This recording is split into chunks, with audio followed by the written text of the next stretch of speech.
All right. Assalamu alaikum wa rahmatullahi wa barakatuh. Inshallah, we're going to wait just a couple of minutes before getting started, inshallah. And yeah, in the meantime, for people that are starting to come in, just bear with us just for a couple of minutes, and then we're going to get started right away. Get your questions ready, inshallah. All right. I'm going to go to the page and share it to my personal page, inshallah.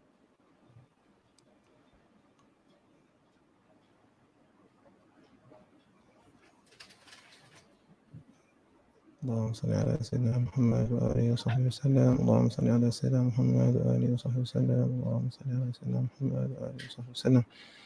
اللهم صل على سيدنا محمد وآله وصحبه وسلم. اللهم صل على سيدنا محمد وآله وصحبه وسلم. اللهم صل على سيدنا محمد وآله وصحبه وسلم. Okay. All right. What are we looking like right now so far? All right. You just got a couple people. Okay. We're just going to start in about a minute or so. And if you are watching the recording after this is archived and you are seeing this after the fact, just go ahead and fast forward to when we get started, inshallah. All right. Gonna add this to my status, the live, and then we'll get started.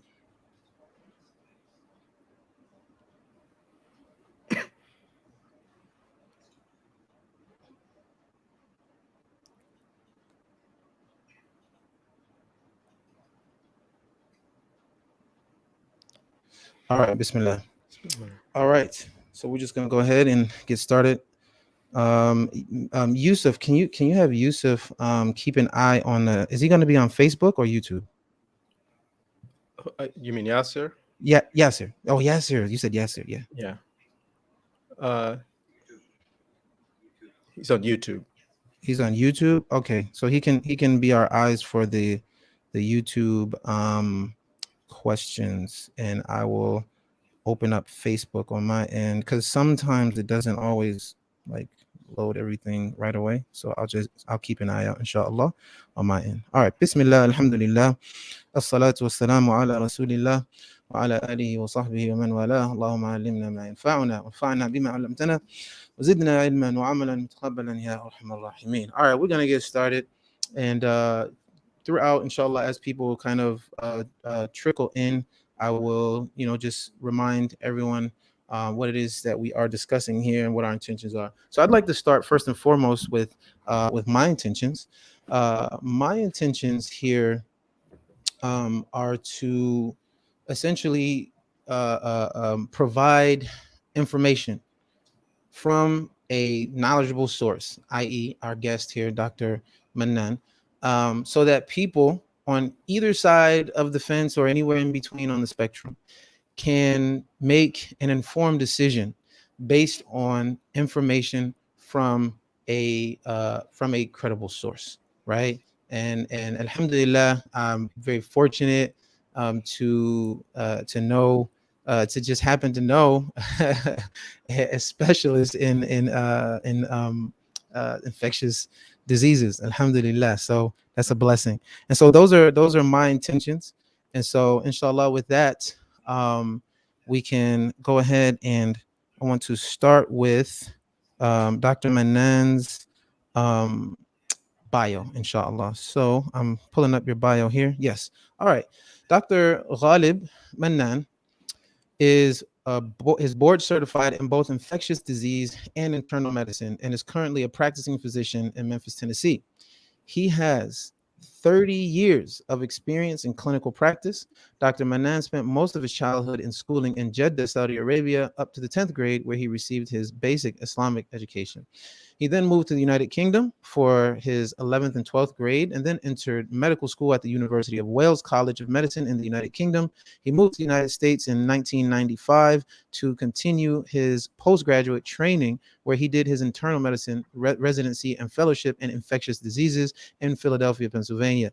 After completing his training, he moved He moved to Memphis in 2001 and has been there in Memphis ever since. In Memphis, he has been active in the Muslim community and has been president of the board of directors of the local Islamic school, which is called Pleasant View School. That's where I used to teach. That's how I know Dr. Mannan taught all of his children pretty much. Is there any of your kids that I didn't teach? I think I taught all of them, right? No, I'm so grateful for what you've done with my kids, with teaching them the Quran. It's been Alhamdulillah. fantastic. Alhamdulillah. May Allah reward you. So yeah, I pretty much taught all of his kids. That was a pleasure. Alhamdulillah. So he was the president of the board of directors there for 6 years, from 2007 to 2013. He also volunteered at the charity Muslim Medical Clinic in Memphis for 7 years, from 2006 to 2013. He was also a member of the board of directors for 1 year at that clinic as well. Alhamdulillah, they have a free clinic outside of one of the masajid in Memphis, and he was very pivotal in the success of that, alhamdulillah, which is still going. Currently, he is one of the primary advisors of the COVID-19 task force, responsible for advising and guiding the whole Muslim community and all the masajid in Memphis, as well as the local Islamic school in Memphis during this COVID-19 pandemic. Welcome, Dr. Mannan. We are so blessed to have you here with us to answer all of our questions. You know, I was telling Dr. Mannan. Oh, sorry. Go ahead. I'll let you respond. Sorry. No, I'm so assalamu alaikum to everybody, and thank you for inviting me to come and provide whatever information that I can. And I just want to say that brother Ashir, like you said, I mean, he's been a blessing to our family. He's taught all my children Quran, especially my daughter. She's currently in the 10th grade, and she completed both recitation and reading of the Quran with the proper tajweed under the supervision of brother Ashir. So he's been very pivotal to the education of my own kids. So brother Ashir is actually so he's a personal friend of ours. He's been our children's teacher, I come here as a friend, basically. I come here as a friend. I happen to be a professional as well. And inshallah, the important thing is that I'm a private practitioner. I have no links with any of the governments. I have no links with any pharmaceutical companies. So inshallah, whatever I say will be completely out of sincerity, and I'll do the best I can to the best of my knowledge. I'll try to answer questions and maybe try to clarify some aspects or some bits of information which you may have found confusing in the past. Inshallah, that sounds great. Now I appreciate it. It's been a blessing. Yeah, his daughter actually got ijazah. She completed her ijazah, mashallah. That was very exciting. So alhamdulillah, we're dealing with people of Allah, inshallah, people of Quran, people of Deen. So everything is well intended, you know what I'm saying, and coming from a good place. And so let's keep that in mind. This is a very this can be a sensitive topic for some people, right? For a lot of people. And I was telling Dr. Mannan before we started, I have some people in my camp, in my circle, who are some definitely some major skeptics, and a couple of them are very, very passionate. And so to people who share that passion about it, just keep in mind that everything is well intended. Like he said, he's not part of any government organizations or anything like that. This is purely based on his own experience. And so inshallah, keep that in mind when you're asking your questions. Keep your questions respectful. We will answer any questions that are respectful. I will ignore any questions that are not, and I'm just going to be frank with you about that. So if you want your question to be answered, just come correct, inshallah. We will do the same.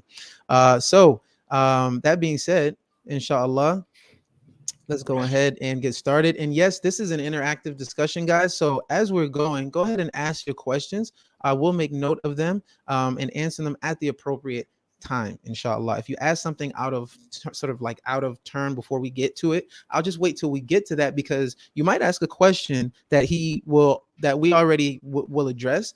And so it may be that you'll ask something and then you wait a little while and it'll get answered already. So we'll just wait until the appropriate time. And if it's still not answered even after we address it, then inshallah, go ahead and give us a nudge and let us know, and we will address it as best as we can. He will address it as best he can. All right. So first and foremost,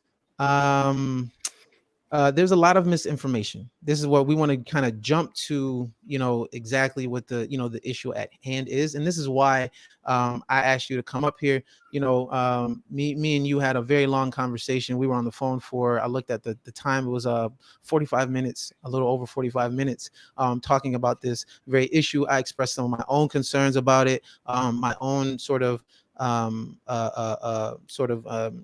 pieces of information that I had received. I wanted confirmation from you on, just different things that I heard. I wanted to kind of piece the things together, because at the end of the day, I'm not a medical professional, right? I'm not an infectious disease specialist, right? And I wanted to have an opportunity I wanted to take advantage of the opportunity of knowing you, who are a Yeah. specialist, who is a specialist, Yeah. and actually ask you those questions, get that clarity. So alhamdulillah, you were gracious enough to give me 45 minutes of your time to answer those questions. And I walked away more intelligent individual on the matter, I feel, because it was a very fruitful conversation. And so to the heart of the matter, Yeah. lots of misinformation regarding COVID-19 coming from Sure. all directions, right? We got Sure. misinformation on the side of the skeptics. We got even misinformation on the side of the people who are promoting it and saying to do it, right? And Sure. so let's start with the virus itself, and then gradually move into the vaccine, quickly move into the vaccine, inshallah. Sure. So which is of particular which is of particular interest to me today. So my understanding is that the information regarding how the virus works, who it affects most and least, etc., has developed over time. So what is the most up-to-date information regarding all of this? Right. So, as you know, the COVID-19 virus, it's what we call a coronavirus. Now, coronaviruses are actually very common in the community, and they've been around, and perhaps you've even been infected with coronavirus well before the pandemic started. You maybe have had a cold or something, and so there's many different types of coronaviruses. This particular coronavirus, COVID-19, or it's actually turned out to be a very virulent type of virus, and as you know, it caused all these complications that we're seeing in patients up to now. It's not the first coronavirus that we've seen. I mean, back in 2003, we had the SARS epidemic. Okay. That was also actually a coronavirus, and in fact, it was genetically very similar to the COVID-19 virus. In fact, that's why we call COVID-19 SARS-CoV-2, because Okay. the reason why it's two, it's because it's very similar to the one, which was back in 2003. So they're Mhm. both good. And then there was another, you might have heard about the MERS, that's MERS, the MERS, which is the Yeah. Middle Eastern respiratory syndrome, which actually came out in 2012. It was first described in Saudi Arabia, and that was also, it was actually very fatal, and it actually caused plenty of deaths in that area, in the Middle Eastern area. It didn't spread it didn't spread very much around the world, but whenever it did affect someone, it actually caused it caused high mortality. That was actually also a type of coronavirus as well. So it's not, coronaviruses have been around for a long time, and even there's probably 10% of the viruses that cause the common cold are actually different types of coronavirus. This just happens to be a very different type, and causes behaves in a different way. As we see with all our patients right now. I have a little. I don't know if I have a little diagram in case anyone has not actually seen it. I don't know if I'll just try to show this up here. You can Mm. maybe see this. You can see the virus with those red spikes coming out of it. Well, Yeah, yeah. those red spikes is basically that red spike is what we call the spike protein. Okay, and essentially that it's important to just look at that, because it'll come up later in the discussion. The vaccines actually cause the cells to actually produce that red spike that you see, and Oh. those spikes surrounding the virus, it kind of gives the virus a kind of a crown appearance, and corona actually means crown. Corona means crown, and that's where the name came from, because those spikes give it kind of like a crown appearance, and and Mhm. and um And basically that red spike that you see, that's how the virus latches onto one of the receptors on the cells and enters the cell using those red spikes. So that Okay. red spike is actually the heart of the vaccine production. And actually one other important thing to know about this, that because the vaccine just produces the red spike, when we actually give somebody a vaccine, what happens is that it actually, I'm going to show you another diagram, just so that we're just talking about basic microbiology, molecular biology here, so that people put things into context later on. So when we actually give somebody a vaccine, there are a couple of different types of vaccines, but the major one that are being used in this country, there's two types: the messenger RNA, and then you have the Johnson and Johnson, which is very similar, but it's called a vector vaccine. So I'm just going to just briefly tell you, just show you briefly the mechanism of action of one of these vaccines, so that so people understand what we're talking about. So this is a diagram of a cell. I mean, can you see that? Yeah, mostly the top part. Yeah, the human cell. Okay. So what happens is that when we inject, what the way that they do is they get a very small part of the RNA. When in the vaccine, see, this is the RNA. You see this yellow, this blue squiggly Oh, part the blue here? squiggly. Yeah, Okay. that's Yeah. the RNA. That's the genetic material. So they take a small part of that, are the part that actually produces the spike protein. Okay, so Okay. the part of that RNA which produces these red parts, okay, that's the part that scientists, they take out of that. They don't take the whole genetic material. They just take the part that produced the spike protein. Now, Pfizer and Moderna, what they've done is what they do is they basically put these. So they put, you may not see that, but they put they put these little packages of messenger RNA into little fatty packets. So Okay. so you might be able to see, maybe not so well. Yeah, the light is now. Yeah. Okay, so these little packets up here, maybe you can see that. So you have these little lipid packets, little fatty little packets, and inside those packets is the messenger RNA. So what Moderna and Pfizer is, you basically take these little samples, you inject it into the muscle, and what happens then is that the you see, let me see. So the injection, they enter the cell, okay, and this is the cell nucleus, the human cell nucleus, where our DNA is, okay. Right. Now, and the rest of this white stuff here is called the cytoplasm. Okay, that's the rest of the cell. This is the nucleus. It's very important to remember this. This is where the DNA is, and what happens is that the messenger RNA from the coronavirus, it actually comes to this area here.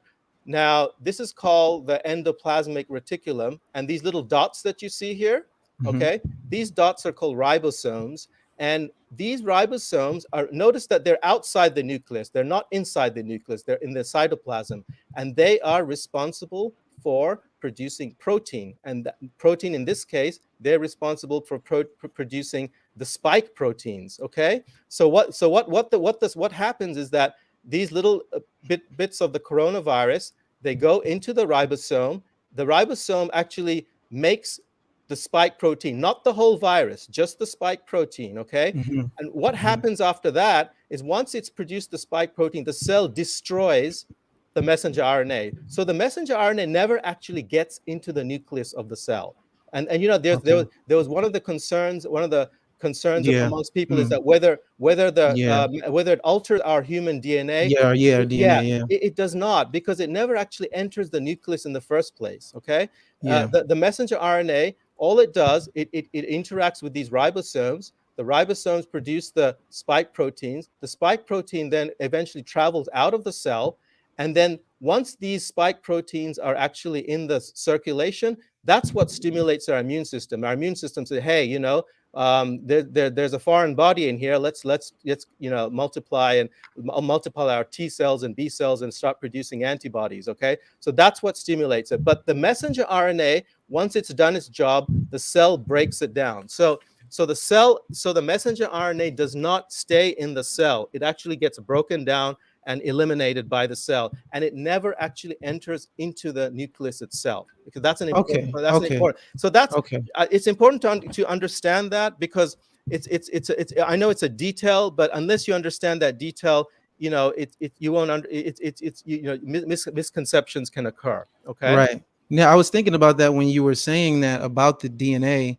I remember people saying it alters the DNA. So that was an important piece of information that I was not aware of. So essentially, they have these fatty packages with the spike protein in them that they take from the coronavirus. They enter them into the cell. The little fatty packages have the messenger RNA. The messenger RNA. I'm sorry. Messenger and RNA. They put that, so that gets injected. That goes into the cell. That's in the vaccine. That's in the vaccine. Okay. And then you you put it in. They inject that. That goes into the cell, and it interacts with the ribosomes. Not the nucleus.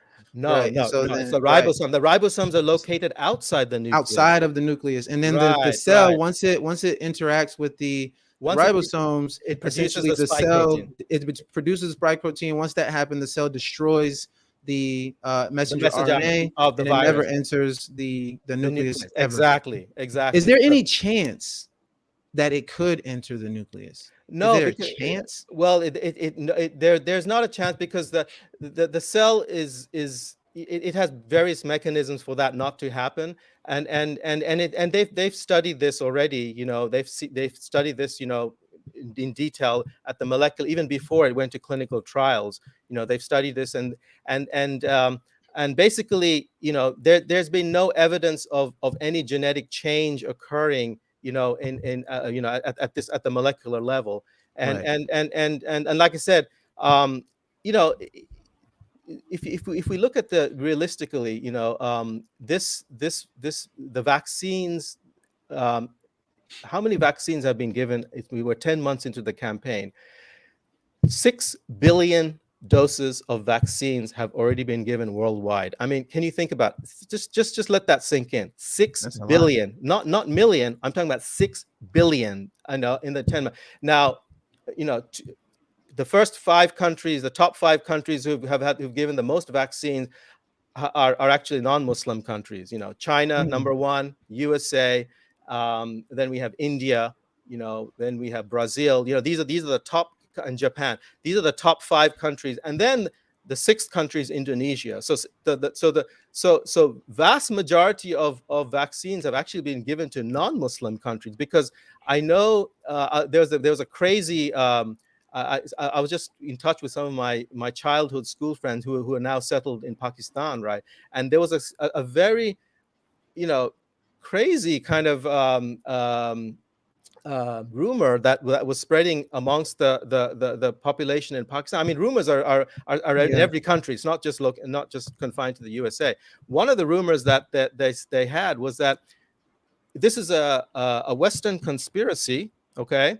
And what they're trying to do is they're trying to make the Muslim men impotent, and they're trying to make the Muslim women infertile, so basically to wipe out the Muslim population. But obviously that can't be true when the first top 5 countries in the world with the highest vaccination rates are actually non-Muslim, and plus that's actually one of the myths that infertility is actually one of the myths that is very widespread in our community here in Memphis. Right, and you said something about that really intrigued me. Well, when we were talking on the phone about this, you said that some of the biggest spreaders of that particular myth are nurses. What's up with that? It's quite shocking that you would imagine that a healthcare professional would actually understand that maybe perhaps check your sources for credibility, but unfortunately nurses are probably a lot of nurses, I'm when I'm on the floor, I know that people are on Facebook, and that seems to be their main information source, but for example, the local hospital that I worked at, I was just shocked to see that our vaccination rate was only 48%. And then I this was just about a couple of months ago, and then I found out that the reason why our vaccination rate was so low in the hospital was because of that myth, because nurses thought that that it causes infertility, and actually that in fact the American Society of Reproductive Medicine, they published a study just in June of this year, and they did a comprehensive study on this issue as well, and they found no relationship between those who took the vaccine against those who didn't take that vaccine, and there was no difference in fertility, sterility rates between the women. So it's even in a well-controlled scientific study, there's been no evidence of that at all. And unfortunately, that's just one of the myths that has been circulating. And I have another one. Sure. So in the beginning, there were a lot of, and still to this day, but more so it was being said in the beginning, there were a lot of people saying things like, it's not any worse than the flu. More people die from the flu a year than COVID, and so on. What are the main differences between COVID-19 and the flu, and what makes COVID more dangerous? Yeah. So yes, that was the initial rumor, and obviously it turned out vastly incorrect. And there's a whole bunch of reasons, but I can just give you a few. First of all, the mortality rate between flu and coronavirus and COVID-19 are completely different. Initially, it was thought that, it's just the flu, and people are going to die at the same rate. And yes, people do die from the flu every year in large numbers. In fact, we have about 60,000 people in the USA alone that die from the flu, every year. That you think that's a huge number, but then we look at how many people have died since March of 2020 in this country. Close to 700,000 people have died already. Think about that. I mean, 700,000 in 18 months. It's just mind-boggling. I mean, I know we just think of it. It's become a number now. It's become just a number that we just kind of but keep adding to the number. Just imagine. I remember the day back in March. When the first cases occurred back in Seattle. That nursing home up in Seattle. There were I think there were 15 deaths or something like that. And I remember the President Trump came out and said that, it's gonna go back to zero, in a couple of weeks, and then the numbers just kept climbing and climbing and climbing, and then it just became exponential, Right. And it's just hard to imagine that from March of last year to this year, we're now 700,000. So the rate of mortality in COVID-19 is much, much higher. In fact, there was one percentage which said around 4% mortality. That's a pretty high mortality. Compared to the flu, it's only about 0.1%. 0.1%. Hello, Dr. Mannan. Are you with us? Guys, just bear with us. It might just be a connection issue. Let me know, guys, if you can hear me, so I know if it's me or if it's him. Go ahead and comment. Let me know if you can hear me or not.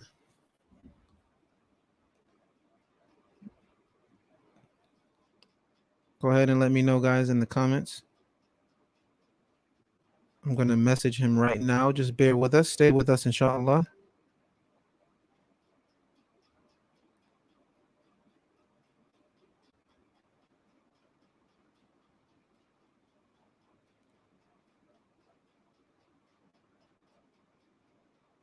Oh, he got booted out. Just give us a... Okay, y'all can hear me. Great. So he just got booted out. Just come back in. I'm telling him just come back in now.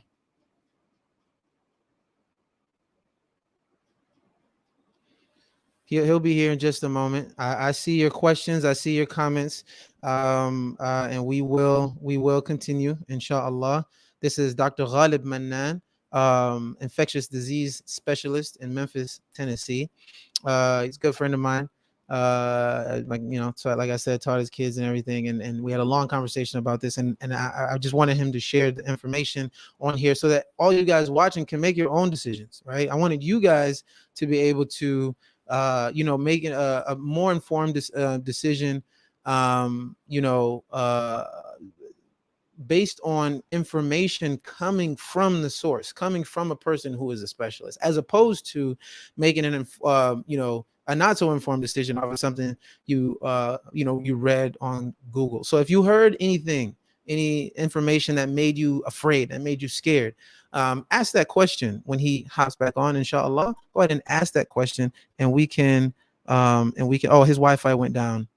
uh uh yeah, just ask the question, and we will um ask him, inshallah, and he'll be able to address that, inshallah. So far, I learned just a little bit about how the vaccine is working. I do want to ask him as well, what exactly, I don't know what people mean when they say it alters the DNA. So we were talking about that just a little while ago. He said that it actually never enters the DNA at all whatsoever. But my question really is, what does that mean exactly, to alter one's DNA? How is one's DNA altered exactly? And if it did, what would that mean for a person whose DNA was altered? Like, what does that do to them? Is it life threatening? Okay, he's back. He's back. All right. Bismillah. Assalamu alaikum. Can you hear me? I can't see you. Hello. Oh, yeah, I can hear you now, but I can't see you. Oh, there we go. All right, there we go. I'm sorry. My home Wi-Fi just just shut down on me. This is what modern technology is, unfortunately. Nah, it's all good. It's all good. Sorry about that. Nah, alhamdulillah. I was able to recap just a little bit while you were away, so it's all good. So you were okay. So you were talking about we were talking about flu. So I wanted to know though. So I understand what you said about the mortality rates for the flu and COVID are totally different, right? We said we said mortality rates for COVID is about 4%, and then for the flu is about 0.1. 0.1, right. And so, but what is the sort of, I guess, biologically speaking, is there like a major difference between absolutely. COVID-19 I mean, and the flu? they're actually completely different viruses. The the flu virus is a completely different virus from the coronavirus. I mean, so even at the virology level, there are two different types of viruses from totally different families, but also clinically, their presentation is actually different as well. For example, some of the unique presentations of COVID, I'm sure you've heard of them over and over again over the last 18 months. For example, the loss of smell and the loss of taste, that's true. And also one of the very interesting and one of the reasons why COVID has been so dangerous and so lethal as far as causing this pandemic is that it, unlike, for example, the SARS, the SARS back in 2003, and the MERS, and also flu as well. I mean, this can actually, there's a large incubation period where a patient can be asymptomatic. And during that asymptomatic period, that's when you can actually get spread. And in fact, that's one of the reasons why we've had so much spread, because people can actually spread it before they have any symptoms, or they don't have any symptoms at all, and that's been one of the unique characteristics of COVID-19. And another sort of very sort of disturbing characteristic of COVID-19 compared to the flu is that you might have heard of the term long COVID. Okay, long COVID is when even when a person has supposedly recovered from COVID, they can still have ongoing symptoms for months and months and months, and so so somebody, for example, they may have recovered from the initial high fever, body aches, chills, and all that, and then after that, people I know people who have had infection even last year. They still complain of a lot of weakness, severe weakness, and some people have complained of like mental fog. They just can't think straight. They don't remember anymore. Some people, there have been reports of cardiovascular abnormalities, for example, unstable blood pressure, the heart rate going up and down, chronic pain, chronic shortness of breath. So these are about almost 25 to 30% of people can go on to develop these these long chronic debilitating symptoms of what we call long COVID, you know. Right. And this can't happen with the flu. Like when you get the flu, you're done with the flu. In yeah, most flu. cases, you're Yeah, not exactly, dragging exactly, along. exactly. Unless you're one of those unlucky 60,000 people who end up dying. But often those who die, they often are the very vulnerable, you know, who have had underlying medical conditions, you know, chronic medical Right. problems. But still, and I have a clinically, question. Oh, sorry. Go yeah, ahead. so Yeah, no, go clinical. ahead. You're talking about clinical difference. Yeah. I mean, those are just some of the clinical aspects, and even you know, the way when we actually see these patients in the hospital, you know, they often end up with multi-organ failure. We you know, Subhanallah. you know, we have the kidney shutting down, we have the liver shutting down, heart. I mean, these are really, some of these patients can get so sick, And this doesn't happen with the flu. When people flu die from flu the flu, flu yeah their organs are not shutting yeah, down. fluid can happen.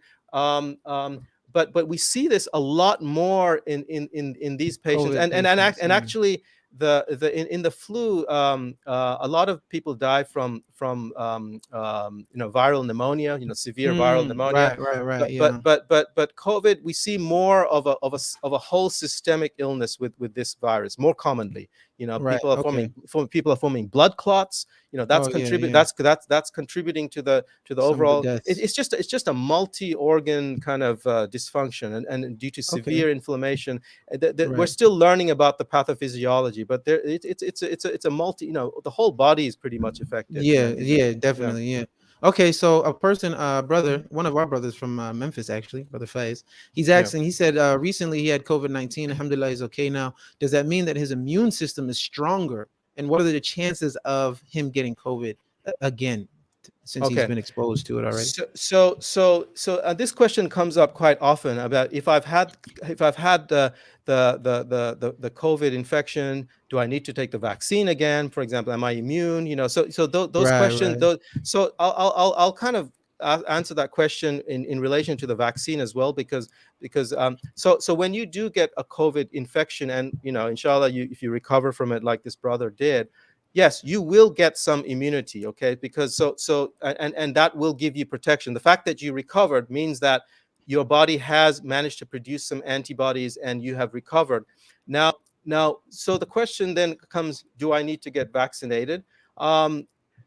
What is the difference between, there is some difference between the immunity that you get from natural infection and Right. the immunity that you get from the vaccine. And let me explain that a little bit more detailed, so that it's in terms of the molecular, in terms of the details of the molecular biology and the immune system. So what happens is that when you get, let me show you the picture again. So when you get a natural infection, right? Okay, so remember this picture here? Yeah. Okay. The So so COVID. so so when you get a natural infection, the immune system is going to act against multiple areas of the virus. Okay. Mm-hmm. You know, so it might some of the immune system might go against the spike protein. Some of the immune system might go against, you know, other proteins on the surface. You know, against, you know, so you get a more kind of generalized immunity. Okay, a Mm-hmm. generalized immunity. But the difference between with the vaccine, you get a very specialized immunity. Because what happens is that your body, the vaccine causes the cells to produce only the spike protein, nothing else. Okay, Mm. so the whole immune system is basically targeting that one little protein. You know, so you're not. Is that the most dangerous part of the actual corona? Well, it's not necessarily the most dangerous, but that's the most prominent part, because it's, you know, you can Okay. see it, you know. But it's a very easy target to it's easy to so Okay. it's easy to produce as well. And what I'm saying is that the whole immune system, you use all your resources to direct it towards that one protein. So it's a very specialized response. So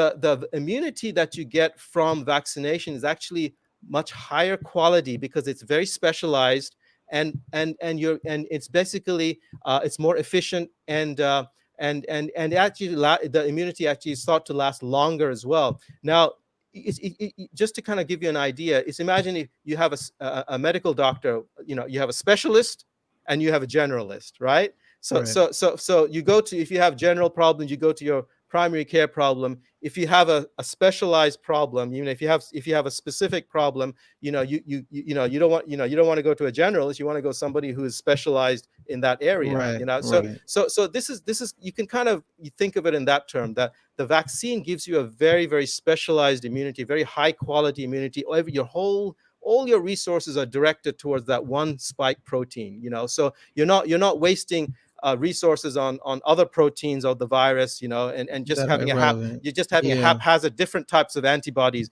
that are forming, Okay. from the, Okay. so All right. That makes so sense. so so Okay. so so so so that's why, even if you've had, and even if you've had coronavirus, we still recommend that you get the vaccine, even though you will get some protection for sure. Yeah, you will get some protection, but we have also seen that those who have had natural infection, because that immune response is kind of more general,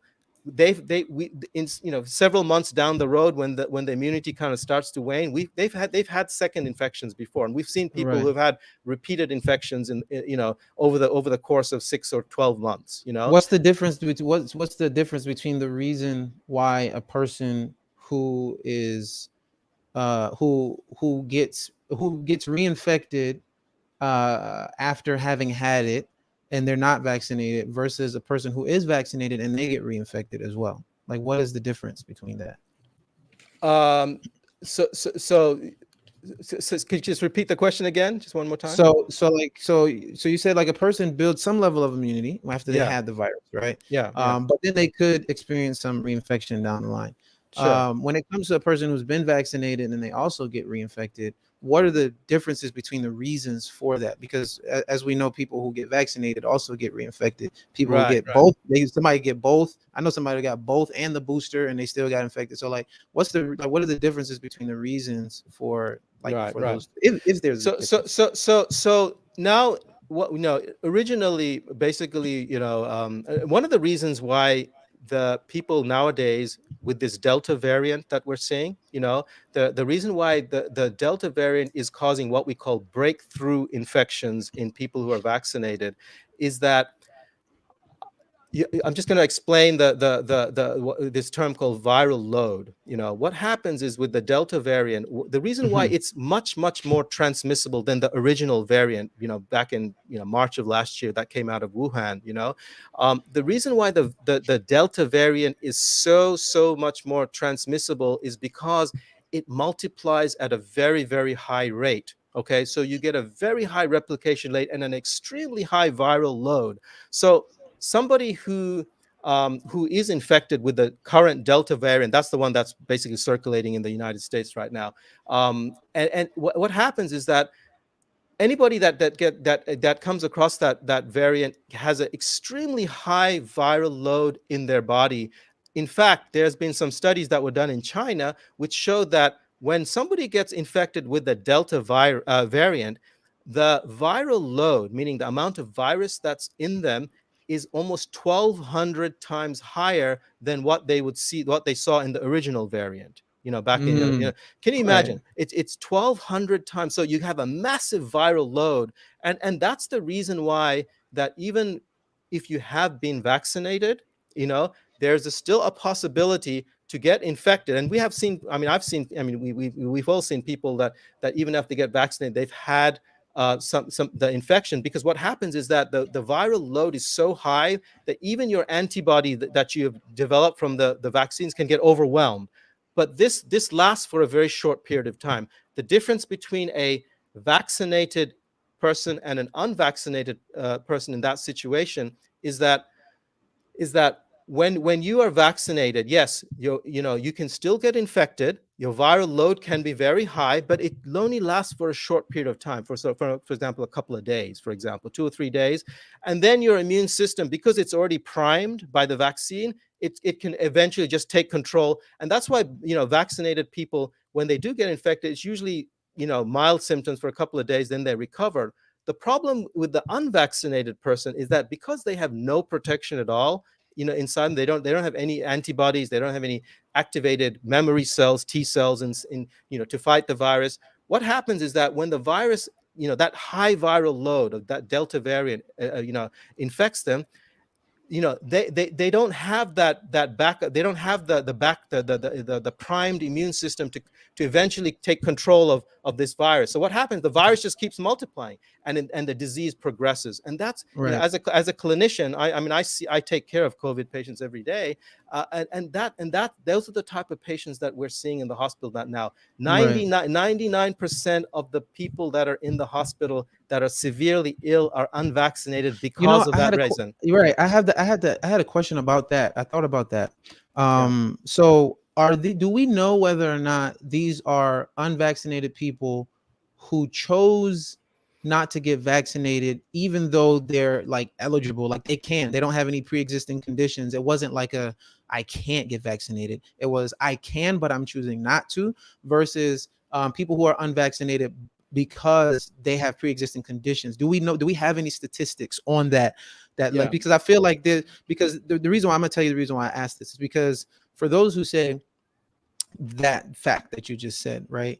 I Yeah. think what they're getting at, I don't know what you're getting at, but what I think, but based on the sort of direction that our conversation goes usually, or the conversation goes when I hear it happening, it seems like they're saying that because they're insinuating that the unvaccinated are the cause of those people being in the hospitals, when my understanding is that they are the cause that they're in the hospital, if we're saying that the vaccine, not having the vaccine, is what causes them to be in there, right? So if Yeah. not having the vaccine is what causes them to be in there, can we say that and then at the same time blame unvaccinated people for them being in there as well?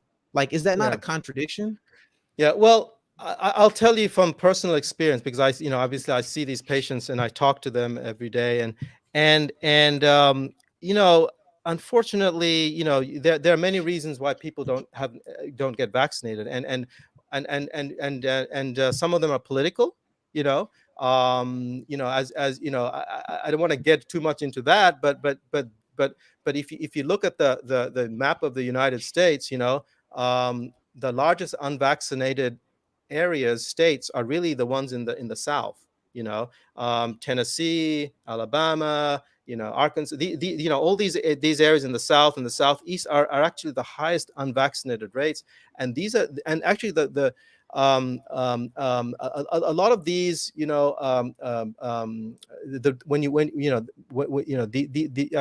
that the vaccination and the COVID has been such a political, issue over the last 18 months. In fact, a president probably lost his election because of that. It's because a lot of these people that come in have, most of them have chosen not to take the vaccine. Okay, but interestingly, when they're on the BiPAP machine, or on the vent, or just about to be ventilated or put on the ventilator, Mm-hmm. it just breaks my heart when they say that I wish I had been vaccinated. It took them Oh, so you hear sometimes. that a lot. You hear a I lot hear of that. people saying, We hear that a lot, and I hear that a lot from my colleagues as well. From the hospitalists who are taking care of these patients. It really breaks my heart when some of them say, they're deteriorating their oxygen, even though we're giving them all the available treatments that we have, and we're giving them the oxygenation and everything, but they're continuing to deteriorate it down there.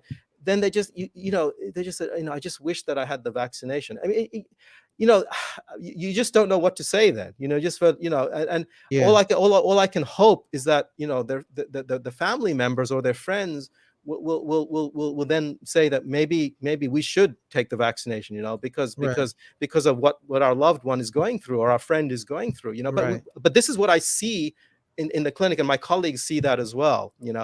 So these are what the people that are not vaccinated right now. It's not that, I mean, the vaccinations are available everywhere, right? You can go to your Walgreens, your Kroger. So it's not availability. It's not cost, because it's free, right? It's available to everybody. And so at this point, those who are not vaccinated are really vaccinated, are not vaccinated because of their own choice. Okay, so thank you for answering that. Yeah. So we have some people in the chat that are saying a lot, right? Yeah. However, to the people who are asking if we can ban them, this is an open forum. People are free to say whatever they want to say. Nobody has to listen to what they're saying. Nobody has to follow the information. Nobody has to take from them. You can just watch the live, and ignore what you don't want to see, and respond to what you want to respond to. Okay, so I will not be banning anyone because no one is using profanity.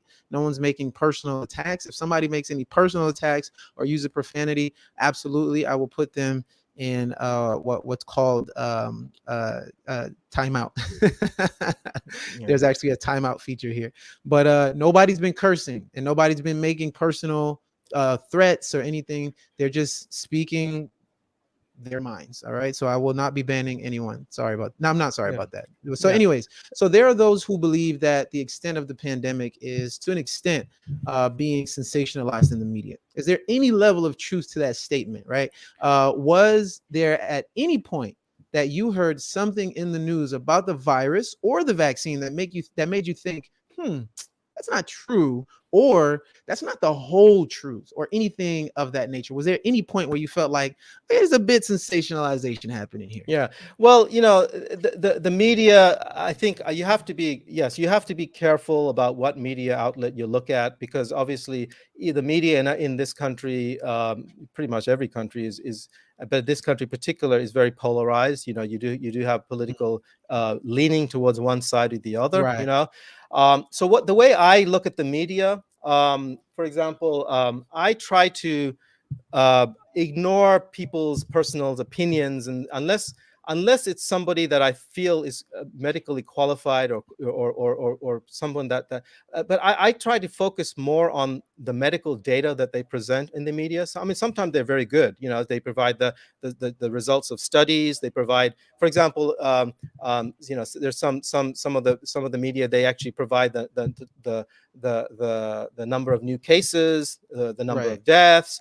I mean, those Right. those are facts. I mean, those are facts that you can kind of get an idea. So and for example, sometimes you have a medical correspondent that will give the results of a study, or say that a study is done that a medication doesn't work. For example, Right. hydroxychloroquine was very popular when it first came out, and then Right. we found out there were some studies done that it actually caused more harm. And then and What about then high and then doses of vitamin C? That was the one that was early yeah, I mean, on. there's a lot of those that have been thrown out, over the many months, initially, and really there has not been any, definitive, the definitive sort of evidence, strong evidence, clinical evidence. I mean, we as medical professionals, we go by evidence-based medicine. We don't like to just say our opinion and then that's it, because otherwise we're going to be following law of the jungle, right? I mean, Right. So there's something you said. There's something you said just now, just a moment ago, regarding medical professionals. You want to you'll ignore people who are just spewing out information, and they're not actually people that are professionals in the field. That raises a question with some of the people who are skeptical. A lot of people have different reasons, right? So there's some people who are skeptical because of who's involved in pushing the vaccine. And I'm sure you're aware that one of the biggest names behind the vaccine is Bill Gates and his hmm wife, Melinda Gates. hmm hmm And one of the arguments against them is that they have zero background in it. However, you hear them talking about it authoritatively as though they do have this, and they have like whole campaigns and hmm whole entire initiatives all over the world, namely in Africa, um, yeah. where they're pushing vaccines and vaccines and vaccines. And they're even get like in some videos of Bill Gates giving shots like hmm of the vaccine. hmm It's kind of like, what gives him the authority to do all of this that he's doing? And who gives him this authority, and why does he have so much authority? Is it because he has money, or what is it yeah. about him? Yeah, well, I mean, I don't know Bill Gates personally, but I know that, for example, he does a lot of personal study himself, because as far as I'm aware, but for example, the AstraZeneca vaccine, for example, yes, he did. I think he was one of the, from my understanding, Financiers one or of, yeah, something? exactly, one of the contributors for financing that. But you know, but he's not the one that actually, he's not a scientist, so he's not the one that's doing the research, the clinical trials, the you know, making the conclusions from the clinical trial. He's not involved in the actual scientific process of that vaccine. Yes, he's providing the funding along It's the with, I funding. think with the AstraZeneca, I think it was not only him, there was some other contributors. I think in India also contributed a lot Right. to that. A But number of people, yeah, yeah, who are not so medical yeah, professionals, but yeah. but I think he I mean, he probably has a genuine interest in a lot of these things, because if I was going to give, you know, a couple of $1 billion, you know, to somebody, you know, to for a project, I would want to know quite a lot about that project before I committed myself to Commit that. You know, yourself to. I mean, anytime you give charity to somebody, you want to know, you know, is my money is going to be worth spent or not? You know, so I Right. think I like I said, I don't know Bill Gates personally or anything like that, and I really don't care about him, to be honest. Right. Right. But I think that from my understanding, just my general impression, you know, over the years, he's been generally interested in making a difference in the world in whatever way, and health is actually one of the ways, because for example, not just in vaccines, but for example, in tuberculosis research, he's helped. And from my colleague is from India, and Right. he's helped in India, for example, in determining the diagnosis of TB in a very cheap, in a very low cost method, diagnosing and tuberculosis, you know, using Right. PCR, using more advanced technique, but in low cost. So Right. his interests are more diverse. You know, Right. like I Right. said, Right. I don't. Now, I think one of the questions that you had mentioned to me Yeah. the other Mhm. day was that why is he promoting vaccines in African Americans? Is that what you said? Something like that? Yeah, so I was saying that was one of Yeah, the concerns is, yeah, in an interview with his wife, he was alongside his wife, and him and his wife, actually his wife said it and he just kind of like confirmed it and backed her up. And they were like, we really need to get the African American community to take it. And they were just kind of like yeah. really pushing You it. And mentioned so that. That's a like, red flag, right? yeah, You it's a mentioned that's a huge, red. like, it's not just Okay. but especially for Yeah. my people. I If some understand. rich white people start saying that your people have to start taking this, we're like, whoa, hold on, buddy. Yeah. Okay, yeah.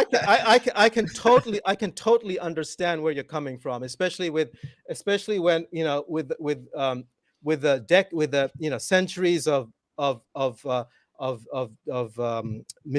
trust that they betrayed you, you know, and of our African American brothers, and the scandals that have Ancestors and happened, like the Tuskegee, you know, yeah, scandal in Tuskegee scandal. Alabama, Yeah. you know. So there's every good reason for you to kind of think like Be that. So, you know, skeptical. Yeah. exactly. And you know, but you know, I think when somebody says a comment like that and doesn't put it in context or explain it, it can be very alarming, especially, you know, Absolutely. to Whew. so let me explain that. Let me explain that in a medical term, okay? So that maybe you'll get some clarification. Now, when if I didn't hear that specific conversation, but I can kind of explain to you from an infectious disease standpoint or an epidemiological standpoint Mhm. what he's referring to. So when we went, if you go back, say about a year from now, okay, so say about August, September, this time in 2020, okay, what we were finding is that even though the population, say the African American population of this country is about 12 to 13%, right? And then we have the Hispanic population about, I think it's about 18%. So the colored population in this country uh, is about approximately about 30% if you add those up, okay? So you have the colored, the African American, Hispanic. The other races are so small, you know, we can just, you know, they're probably not, you know, I'm not including that here. But in general, you have 30% of the population that are colored, 70% that are white. But Mhm. what they were seeing was that the people that were dying, you know, people that were ending up in the hospital, ending up on the ventilator, and they were dying, when they looked at the total number of people that were dying from this infection, they found that it was disproportionately high in the colored population, not just the African American, but also the Hispanic population. Okay, so they found that even though that they only made up 30% of the population, the amount of people, the number of people that were dying was actually 70%. So 70% of the people that were dying were colored people, African American. Can I say something to that? Sure. I actually wasn't prepared to hear you say that, and I'm grateful that you did say that, and I figured it probably was something along those lines. But I can tell you right off the bat, when you say that, I also think about those same or similar statistics when it comes to Black women dying from birth at a disproportionately higher rate than white women, right? Colored women. And what a lot of, like, when you say that to me as an African American, and when other African Americans that will hear this, they're gonna think about that well, that's not because of anything related to COVID-19 or not being vaccinated. Okay. That's simple medical neglect that's been happening Exactly, to Black people exactly. since we've been here. That's what I was going to explain after that. What I was going to explain is what are the reasons that you have 70% mortality in the colored people and where the population is only 30%. What are the reasons? Okay, now you just touched on a very important reason, and that is the inequality of health access, right? The inequality of health access. So you're finding that the colored people, I'm talking about, both African American, Hispanic, they're both, they're both affected, similarly. One of the reasons is the inequality of health access. So and not only health access, there is also occult or overt discrimination as well, amongst the healthcare providers, unfortunately. Healthcare providers, there's always there's discrimination in service provided to the colored people as opposed to the Caucasian population, for example, and that's been well documented and studied. So what happens when you have now that's just one factor. And so what happens, if you don't have access to good or adequate or equal health care, what happens? You are going to have problems with your health. You may not be able to control your diabetes as well. You may not get the correct advice of diet. So there are more health issues, for example, related to for example, diabetes, obesity because of poor diet. And there's many other diseases, that are disproportionately higher because of one reason. The other reason is that socioeconomic reasons. Okay, so you find that, for example, just quickly going back to the other point, people who have diabetes, obesity, hypertension, high blood pressure, these are actually risk factors for a severe outcome in COVID. Okay, so those who have that are actually, even white or black, it doesn't matter. If you have diabetes, if you have obesity, if you have high blood pressure, you are at a much higher risk of going on to develop a severe case of COVID-19 infection, and with all the complications and potentially ventilator and all that, and much higher risk of dying. Okay, so what I was going to say is that one of the other reasons that this socioeconomic difference as well. So what happens is that what are the reasons that causes increases COVID infection? For example, the colored people are disproportionately represented, for example, in frontline jobs, low-paying jobs, for example, in grocery stores, in more kind of labor-oriented, where they have to be physically present. Let me say something. So just so you know, the term. So to a more universally acceptable, if you will, term, I guess, would be black and brown people. That's Black and become the, brown, yeah, exactly. Okay, black and yeah, brown, yeah.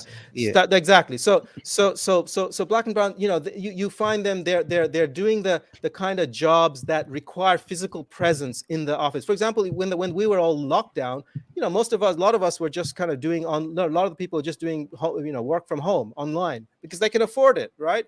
yeah, They're white collar workers, probably most of them. They're probably working on their computer and they're safe and sound. Whereas a lot of the black and brown people are out there on the cashier machine in Kroger or Walmart, or they're doing the domestic services, or they're in the front lines, driving the trucks up and down, providing us with the food and all that. So they are disproportionately exposed, potentially to the virus. Now, so you have the inequality of healthcare.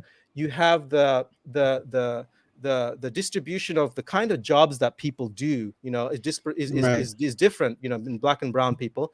And thirdly, there's because of there's a cultural and there's a socioeconomic reason, because we all talk about social distancing. You got to stay 6 feet apart and all that stuff, right?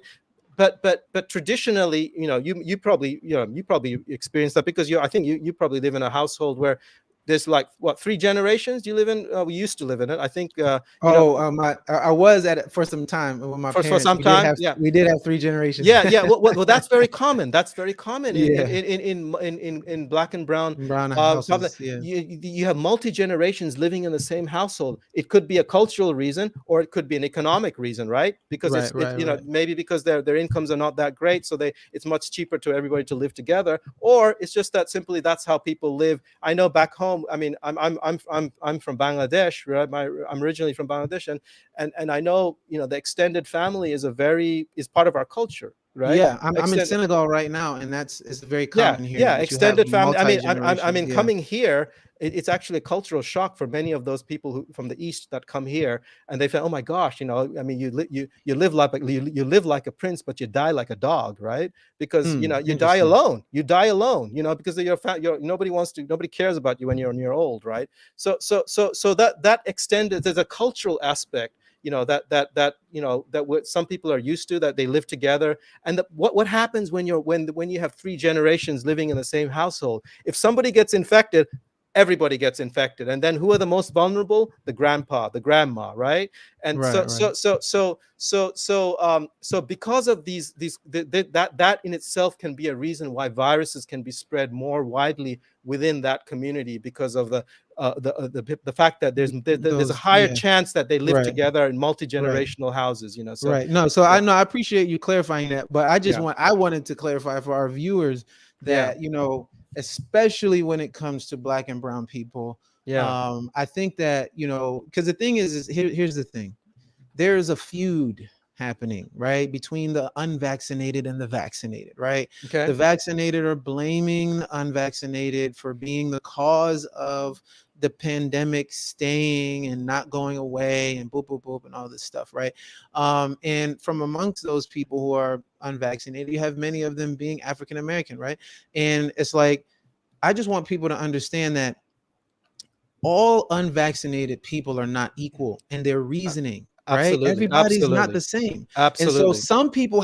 you have some people that are saying like wild, just off the wall, crazy stuff, right? Yeah, And then you have African Americans and black and brown people who are legitimately scared. Like absolutely, they're not absolutely. being, this is not a rebel against the machine. It's like, yo, I am scared to Yes, go yes, there and yes. put this needle in my arm, and I have absolutely no understanding of what's happening, right? Yeah, And yeah, absolutely. it's, and we have this history, we have this, this trauma, right? That's just been, just continuously passed down to this very day, right?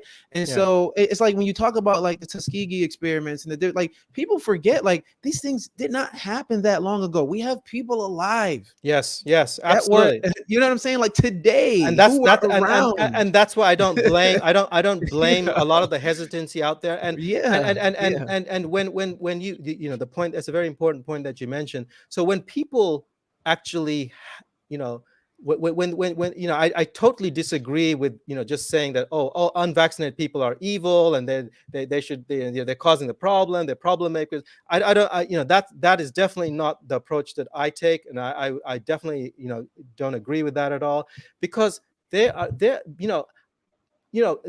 this is a very complex and new disease. There are a lot of Yes. questions out there. Even Yes. specialists like me even have questions. You know, I don't know everything. You know, we're still learning. I mean, compared to 18 months ago when I knew nothing about COVID-19, I've learned a lot.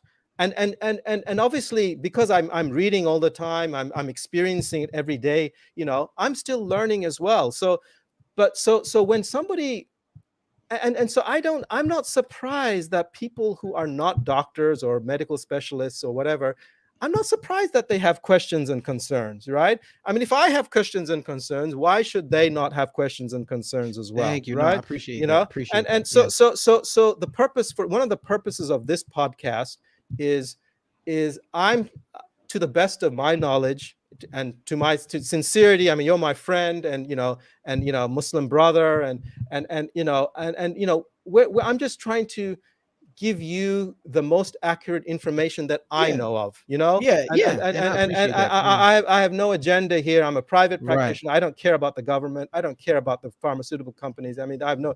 It's just, you know, I'm just You don't here have any as stake. You don't have any stake in exactly, them. You're exactly. not making money off of this stuff. Yeah, exactly. I'm for me, you know, we're going to come to the Quranic verse at the end, right? Yeah. About how important it is to save a life. We're going to come to that, and I'm going to try to put this whole experience and maybe, you know, try to connect it with the Quran at the end. And it kind of sounds a little, I mean, how's he going to do that after all this, you know? But No, no. but we can, and I want to do that. But anyway, you know, I think if you have any other questions, you know. Yeah, so we got some so before we so one of the things that I did want to address just quickly, no, actually you addressed it. I do appreciate that, because I remember I sent you that video of Moses the comic, and he was, you know, joking about the paradoxy of, you know, the Yeah, the vaccinated blaming the unvaccinated, and it was like, right. you know, you guys are killing everybody because I'm vaccinated and you're not vaccinated. When you come around me, Yeah, you are, hold on, wait a minute, because it's like the idea is like, okay, because this is what a lot of unvaccinated are thinking. All right, the point of the vaccine is to protect you from infection, and yeah, so if you have it and I'm not vaccinated, well, you have the vaccine, and so you're protected from me, essentially. And so what are you worried about? What are you scared about? How am I putting people in the hospital who are, let's say, vaccinated, if the vaccine is supposed to protect you? And so so again, when you have, and then you got to understand, right, a lot of these people that are confused about this, they're not medical professionals, right? And that's yeah, all the more reason why, if you layer on confusion after confusion, seemingly contradicting statements after seemingly contradicting statements, yeah, the more confused they become, the less likely they are to just be like, let me just jump in here and take this jab, right? Because it's yeah, like, when it's, and the thing is, this is what I want to say, right? A lot of the people, if you are vaccinated and you are from the people who are blaming the people who are unvaccinated for being the cause of this whole thing, understand that you saying that to people, you saying that publicly, yeah. is part of the reason why many people will not take the vaccine. Right, right, right. I'm Yeah, I mean, telling you, because yeah, when you bring your unsubstantiated claims, yeah, also sometimes unrooted in science and fact, right? That's confusing them more. And yeah, so the more you confuse a person who's already skeptical and already confused about the vaccine, yeah, the less likely that they're going to take it. And rest assured, if an unvaccinated person can be blamed, then possibly we can blame you, not you, Dr. Mannan, but those yeah, who are yeah, saying this, we can blame you if a person hears your statement, is further confused, and say, you know what, I'm not doing yeah, it now for yeah. sure, because I don't Absolutely. understand this. And really, that's not how you deal with a problem in any situation, right? I Right, mean, blaming. yeah, blaming never works. It just antagonizes people. Exactly, right. So what I try to do is, my approach is to explain as much to the best of my knowledge, what the facts are, what I know. I also bring in my own experience, because I see this every single day. Yeah, you see it I've been every day, seeing this right? every single day for 18 months. So, and I'm still learning. I don't claim to know everything. Okay. Right, right, right. And then I just provide the information to the person, and then let them decide, Right. And that is, I'm glad you said that, because yeah, I made a disclaimer for those who were not here in the beginning. And I'm glad that you said this, because I made a disclaimer that this was my intention, right? Provide the information. Now, here's the thing, right? There could be people that hear what Dr. Manan says, and for themselves, for whatever reason, they feel like, okay, he said that, this is a confirmation for me not to take it, right? That's not what he wants you to do. He's not telling you not to take it. But for whatever reason, based on whatever information you have, you say, all right, this is confirmation. Now, some people will be on the fence, and they'll hear you and they say, you know what, this is a confirmation, I need to do it, right? Everybody's processing information differently. The whole point is just put it out there. Like, put the information out there. No two minds are going to process that information the same. Everybody has the right to make a decision on their own, and we can't really blame one. Like, for me, example, I don't, whether you take the vaccine or not, I'm not pointing fingers at you. I'm not saying you took the vaccine, you're an idiot, you're gonna die soon, you're gonna what. And if you don't, I'm not saying you're an idiot, you're gonna die. Like, you took it, cool. You didn't, cool. I mean, what am I? You know what I mean, as an infectious disease specialist, I will just tell you, this is my own personal view now, okay? Because everybody has a, like I said just in the last sentence, that everybody has a choice to make whether they want to take the vaccine or not. I took a personal choice to take the vaccine. I not only took it, I took my whole family took it. My wife took it, my kids took it, my parents took it, all my relatives took it. That was my decision, because I was blessed to have the knowledge, and I made an informed decision. Right. I made an informed decision that actually, I was one of the first ones to take it. In fact, I took it on my first dose of Pfizer vaccine on December, was it 16? I was, it was heartbreaking that, one of my colleagues in the hospital that I work at, he's from Nigeria, and he had just left for Nigeria on the day before our hospital was giving the vaccines. So I took it on 16th. He left for Nigeria on the 15th, because to attend I think his uncle's funeral or something like that. And then 1 week later, he had not taken the vaccine because our hospital had not released it yet. So he went without taking the vaccine. 1 week later, this is my beloved. I mean, he's not a Muslim, but he's a beloved friend of mine, Nigerian, and I've known him. He started around the same time that I did, 20 years ago here in Memphis, and it was just heartbreaking. When he went there, he caught the COVID infection. Within 3 days, he went to respiratory distress. Oh, wow.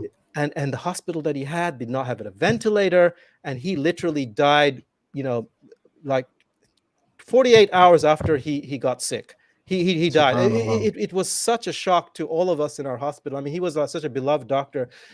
1 month later, I mean, not even 1 month later, within a few weeks later, one of my colleagues, she is a lady doctor, her husband got admitted to the hospital, with COVID infection, and he chose not to take the vaccine. In fact, he wasn't even sure if the COVID virus existed. Oh, wow. So yeah, he was very strong about it. He was, one of those, politically minded people, very strong, and he would argue with the doctors. I don't believe in vaccines, and I don't, I'm not going to take the vaccine, and I don't even know if the COVID exists. And I said, look, do you know that that's exactly what the infection that you have?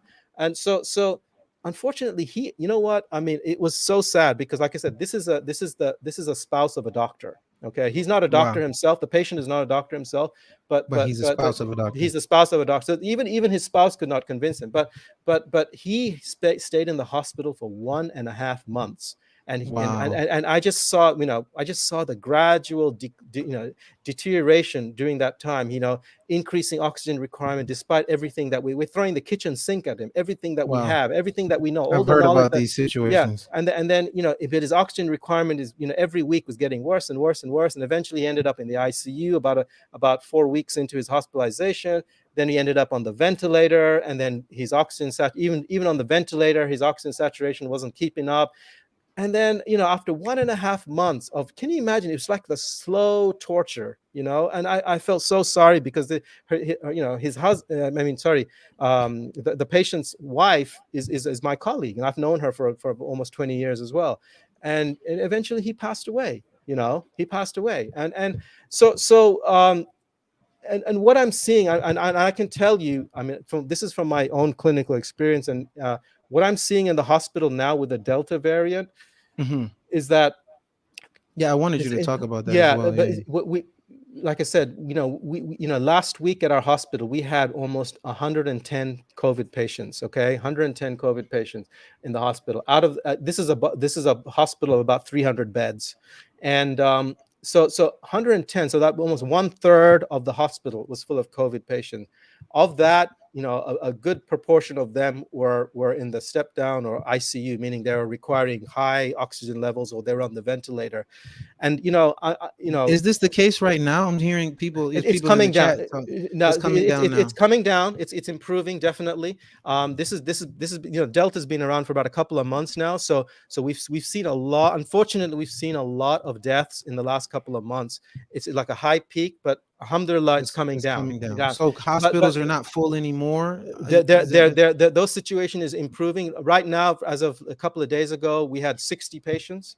So we've come down from 110 to 60. So that's a sign of improvement. So, but what the point I'm saying is that those, if you just walk around our ICU, or the step down unit where the people are the sickest, and then you look at their chart and see who was vaccinated and who was not vaccinated, the truth is that more than 98% of those who are in that unit were not vaccinated. Is it possible for you to find out like are there, because I really would be, I'm really curious about what percentage of those people who are unvaccinated are people who are eligible to get the vaccine? Oh no, they're all eligible. They're all eligible. Oh, so that's a very important point. I think it's really important for people to hear, because that means that the idea that unvaccinated people are causing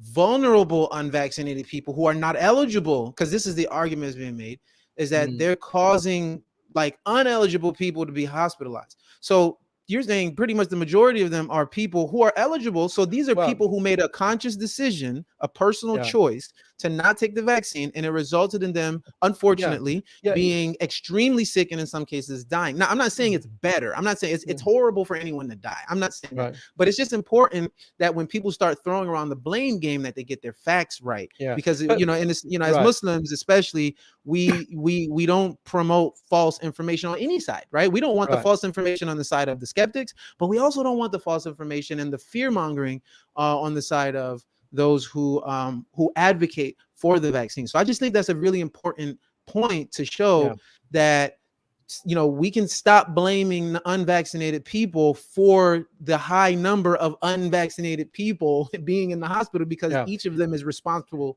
for themselves being in there, essentially. Yeah, and keep in mind that they aren't the only not eligible people that are not eligible for vaccination are really people under 12 years old. So everybody in this, at least for the Pfizer vaccine, excuse me. For the Pfizer vaccine, it's already been, it received emergency authorization for 12 and above. Like I said, my kids, are teenagers. They all received the vaccine. So the people that are not eligible for vaccination are actually below 12, although that's going to change soon, because probably by the end of this month, the FDA, they're going to look at data provided by Pfizer and see whether, they want to approve that or not. But so that may change, but they aren't. But what this disturbing thing that what I'm seeing with this Delta virus, is Right. compared to back in March of last year. Yeah. Last year, we were seeing mainly elderly people, that were coming in and dying. What we're Right. seeing now are 30-year-olds, 40-year-olds, Right. 50-year-olds, much younger people that are coming in and getting really sick and that are Right. dying, and that's been the big difference between this Delta variant round of infections and what we saw back, in last year, this time last year, so that's been very disturbing. It's heartbreaking when you see 30-year-olds, 40-year-olds, 50-year-olds, many of them have, young children, Right. many of them, have just, are not very long married, and so they're just starting out in their lives. It's very, very sad for such a young person to die, and we've seen a lot more of young people nowadays dying or getting really, Is that really because sick. of the Delta variant? Because is that Yeah. because the Delta variant is different? It's not only Well, affecting older, but the Delta is more. 80% of older people have already been vaccinated. Okay, Oh, so 80%. So they have yeah. like a herd immunity Yeah, amongst themselves, exactly, essentially. exactly. I'm glad you brought up the herd immunity, because I should have brought that up and not you. But I think that's actually that's a We medical did term. discuss it. We did discuss Yeah, that yeah. together as So, well. ultimately, that's what we want to achieve: herd immunity. What is herd immunity for anyone that might not be aware of it? Herd immunity is trying to get immunity within the community up to about 75 to 80% of the population. Now, that herd immunity doesn't have to be necessarily from vaccination only. If herd immunity can also come from natural infection. So anybody that has had immunity of some kind, either through vaccination or natural infection, if you get a 75 to 80% immunity rate, in the community, the virus it can't jump around from person to person. Eventually fizzle out, and that's how the pandemic stops. So one of the main goals of the vaccination campaign is to try to get to that herd immunity, so we can stop all this, try to stop all this pandemic, so we can get back to our normal lives, Right. and now, alhamdulillah, in the last couple of months, I mean, unfortunately, so many people have got sick, so many people have died, but because of the infection rate has been so high, it actually has created a more realistic approach towards herd immunity. I mean, Okay. we're Okay. because and that's one of the reasons why we're seeing the levels go down. And inshallah, I hope we follow the trend that Europe. Even when I recently came back from Bangladesh, and I saw the same kind of trend there with the Delta variant. The rate went up really, really high, really quickly. It peaked. A lot of people died. A lot of people got sick. A lot of people got hospitalized. But then it came down pretty quick as well. Right. Probably because so many people got infected so quickly that the rate kind of and that maybe that's what we're seeing now here as well. Inshallah, I hope that's the truth. Inshallah, hopefully. That we already reached the peak, and now we're coming down, because I think the positivity rate, recently, just a couple of days ago, was down to as low as 10%. That's still high, but much higher than what I saw a couple of weeks ago. It was as high as 34%. What does the positivity mean? That it means that the number of tests that you do in one day, the percentage that come back positive. So imagine you did 100. If you did 100 tests that day, 34 of them came back positive. That's how much spread that was happening in the community. But that positivity rate has now has been coming down every day, and I think it's around 9 or 10% now. So it's inshallah, it's things are better, but the What do you more, think about mandating vaccines? Like basically forcing people essentially to take them. I mean, you can address it from from a company standpoint, from a government standpoint. What are your thoughts on that? I think there's two ways I look at that. Okay, number one, I think that there are certain groups of people or situations where you need to be mandated if people aren't initially voluntarily doing it. Okay, and one of the groups I'm talking about are the healthcare workers. Okay, the reason I'm saying that is because we are taking care of very vulnerable, sick patients. Okay, and unfortunately, like I said, in our hospital a month ago, we only had a 48% vaccination rate. What was the result of that? We were actually infecting patients in the hospital. People that were coming in without COVID for some other reason they were ending up getting COVID in the hospital. That is not acceptable. We cannot harm our patient. That's our Hippocratical oath. We are not allowed to harm our patients. But when people are not taking the vaccination, or they're not, because they have, like I said, they have a belief that's not true. Like I said, the rumor that was going around in our hospital was that it caused infertility. And that's the reason why they were not taking vaccination. That is not true. Now, what was happening is that we were causing harm to our own patients, and we are not allowed to do that. We cannot cause harm to our patients. So if somebody is causing harm to patients, I mean, that's where I feel very strongly that healthcare, I think they actually mandated, in fact, all the hospitals in Memphis have recently mandated it, that all healthcare workers, if you want to be employed by Baptist or Methodist hospital, or St. Jude or whatever, everybody, I think they gave a deadline. I think it was November 1st, or different hospitals have different deadlines. But I was actually supportive of that, because my priority is that if you want to take care of patients, you aren't allowed to harm them. Okay, that's So then, what about so with regards to like, what do we know the reason? Were those healthcare professionals who were infecting patients not wearing the proper PPE, or were they wearing PPE and still infecting? No. So what it is that everybody in the hospital is required to wear a mask. Okay. A mask. Okay. Now what it is that the mask that we wear is this one here. Is it says regular surgical mask. Okay. Yeah. The problem with this regular surgical mask is that it's not very good. Okay. Right. Because when you wear a regular surgical mask, okay, you got gaps on the side, you got gaps everywhere, and it doesn't actually provide a good seal. So it's not actually protective it'll give you some protection, but if you are trying to protect yourself from other people who have COVID, this is not going to protect you. Okay. Right. What you need to do if you want to protect yourself is, so what happens is that the nursing staff are wearing, everybody in the hospital, most of the nursing staff are wearing these masks. So if they're going into a patient's room and they got COVID and they're wearing this mask, that's not going to do much. Yeah. Is it possible that they could have prevented this by wearing the proper mask, the N95? We actually had a question about that. Somebody said, is the hype around the N95 mask actually true? Is it really effective? So let me, now that you brought this up, you actually have some sample masks here. Just so what this surgical mask, what it is good at is that if you have COVID, for example, it does minimize you spreading the infection to otherwise, but it's not 100%. I mean, maybe it'll give you like 60-70%. It'll stop you spreading it, but it's still not that great because you got big gaps, right? But if you are trying to, if you go into a patient's room that has COVID, just wearing this, you're gonna get COVID, because this is not going to protect you. Okay. Right.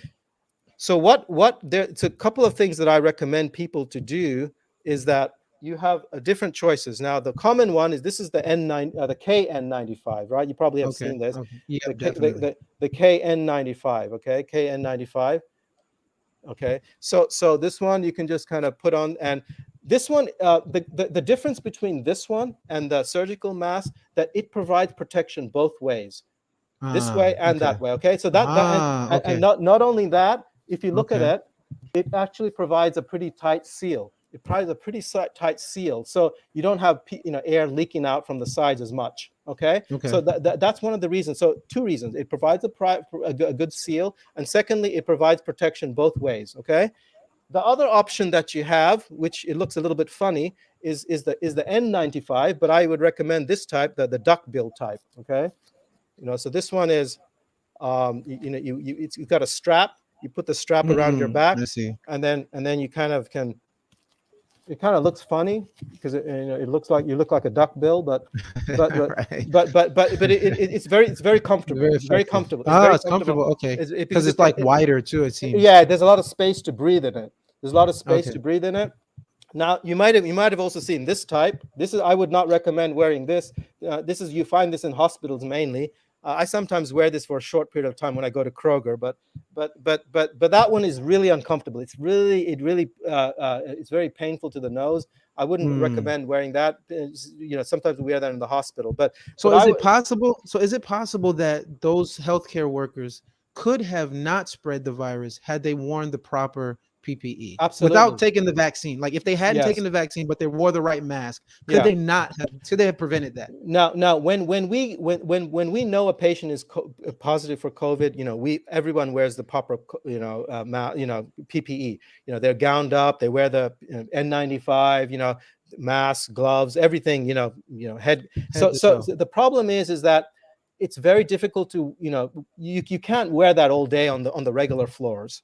Okay. Yeah, And yeah, and and it's it and these N95s, to wear it 8-9 hours. Sometimes these nurses do 12-hour shifts. yeah, yeah. So it's very difficult to wear an N95 mask for 12 hours like that. And that's the reason why we, at least wear this one. It's better than nothing.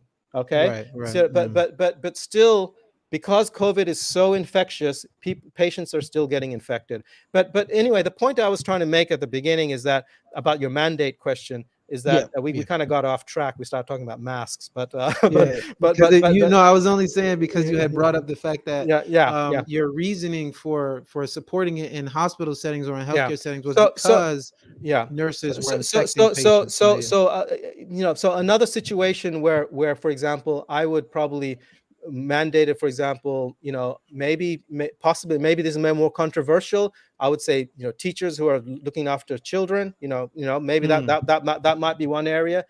Some people will disagree with me, but that's just my own personal opinion. Basically anyone that is dealing with a large group of public Groups people, of that people, especially if they're taking care of vulnerable people. For example, people people who are dealing with the working elderly, elderly, geriatrics, exactly, nursing homes, nursing right? homes, and things Nursing like that. homes, right? Those people are a high risk of dying.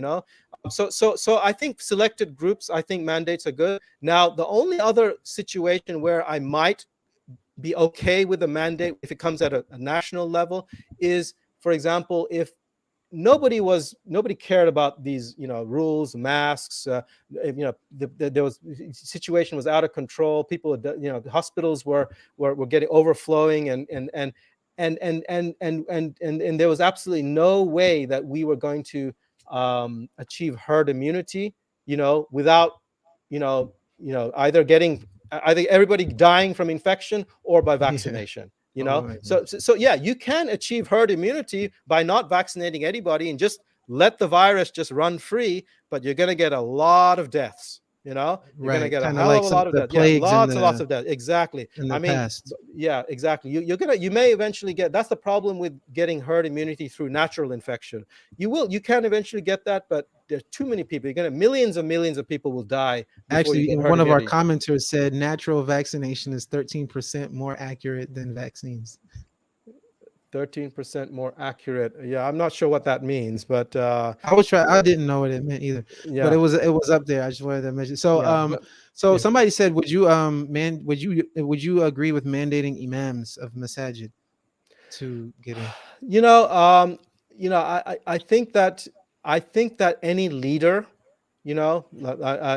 should be an example to his community. If he understands the importance of vaccination, and if he understands that it can save a life, okay. If he Mhm. understands that people look up to him, and that he's actually he can be a positive influence, a good positive influence by saving lives, stopping people from getting sick, and then he takes the vaccine to lead, to be a leader. And I think I think that's the way it should. I think that's the way that I would want my imam to behave. Now Mm. whether if an imam says that I absolutely not going to take the vaccine, and he's actively discouraging people to take the Discouraging vaccine, people, yeah, right? I would change my imam. Right. Well, I wouldn't see personally, right? I wouldn't I don't advocate, and I'm not an imam, by the way, but Yeah, I don't like either way of pressuring. Now, it's one thing if you sure. want to inform and let people make a decision, Yeah, but I don't like the pressuring in either direction. yeah, Personally, yeah, I don't like yeah. someone saying like you need to get the vaccine, and if you don't, here are all the reasons why you are an idiot and why you're Oh, no, no, inconsiderate no, and no, why no, you no, and no, why you are da da da, no, because no, and then absolutely not. shame No, them no, into no, taking the vaccine. And no. likewise, I don't think anyone should really push and try to really convince people not to do it. It's like, Yeah, leave people alone, because the thing is that in our society we tend to be very hypocritical, in the West especially, right? We right. love saying that we're all about this freedom and that freedom and the other, and then we turn around and when somebody's doing something we don't agree with, we don't want to let them do it, right? And so when it comes to, we're big on like pro-choice and stuff, right? So we got a lot of people who are pro-choice, right? Because of, letting people choose what they do with their bodies, blah blah blah. And then we come to a situation with this and we are calling people names, right? Which is the same thing that you're not liking from the people who are pro-life, calling you names Yeah, for being okay with abortions, right? And yeah, so it's like, let's not be hypocritical. If you want people to be able to make choices, now the mandating thing is not the same, right? Totally, but it's yeah. like the whole thing of shaming people. That's Uh, where I personally start to yeah. have, You'll never you get know, anywhere. You'll and- never get anywhere if you right, shame people. You're never right. gonna get anywhere. You There's no know. point in doing it, right? Yeah. And so, alhamdulillah. So, are there any misconceptions that you didn't mention that are major, regarding Yeah, the yeah. vaccine? A couple of misconceptions. I think there was a question about about how safe are they? And you know the we now we have, like I said at the beginning, I mentioned that we 9 billion doses have already been given. I mean, that's the most vaccination in this period of time that the world has ever seen. So there's enough data out there to look at what kind of side effects you had. And really the major side effects, and I can tell you even from my own experience taking the vaccine, most of them, they're pretty, most of them are just very, very short term. So you're going to get some soreness in the arm where you have the vaccine. That's pretty universal. Almost 80% of people get that. You get some body aches, fevers, which last for about 24 hours, and then it kind of goes away. Right. The most now the most serious, now there have been some very serious reactions, and I would say the ones that are the most serious are what we call anaphylaxis. Anaphylaxis is where somebody has a severe allergic reaction, but that can really happen with any medicines. Anaphylaxis is a term which means severe allergy. So you can Right. get severe rash, you can get difficulty breathing, things like that. What about but the heart but, but inflammation? Is there yeah, any but but truth but, to it, the but it's heart it's it's inflammation thing? very, very, very, very rare, the anaphylaxis. The only other side effect that I want to mention, that just to make sure that we're completely honest here, is that when they started vaccinating teenagers, like 12 to 18-year-olds, they found that some teenagers, just not, again, tens of millions of teenagers have already been vaccinated, including my own kids, right? They did fine, but there were some reports, maybe a handful of reports, where there were mild cases of what we call myocarditis.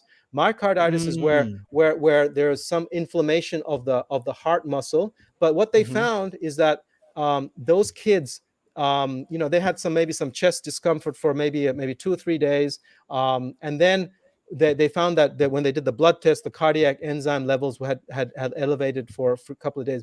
But then they've made a full recovery after 3 to 4 days. Okay. Now, again, these were a very small number of people. So I just wanted to make sure that just for the Right. sake of transparency, that everyone knows that.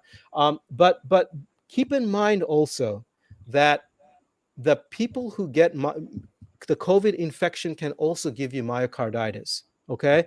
And the COVID infection, when you get myocarditis from the COVID infection, that can be much, much, much more serious. You can actually, Mm. so whatever side effects that you get from the vaccine, the COVID infection itself can give you 10 times worse from the actual infection.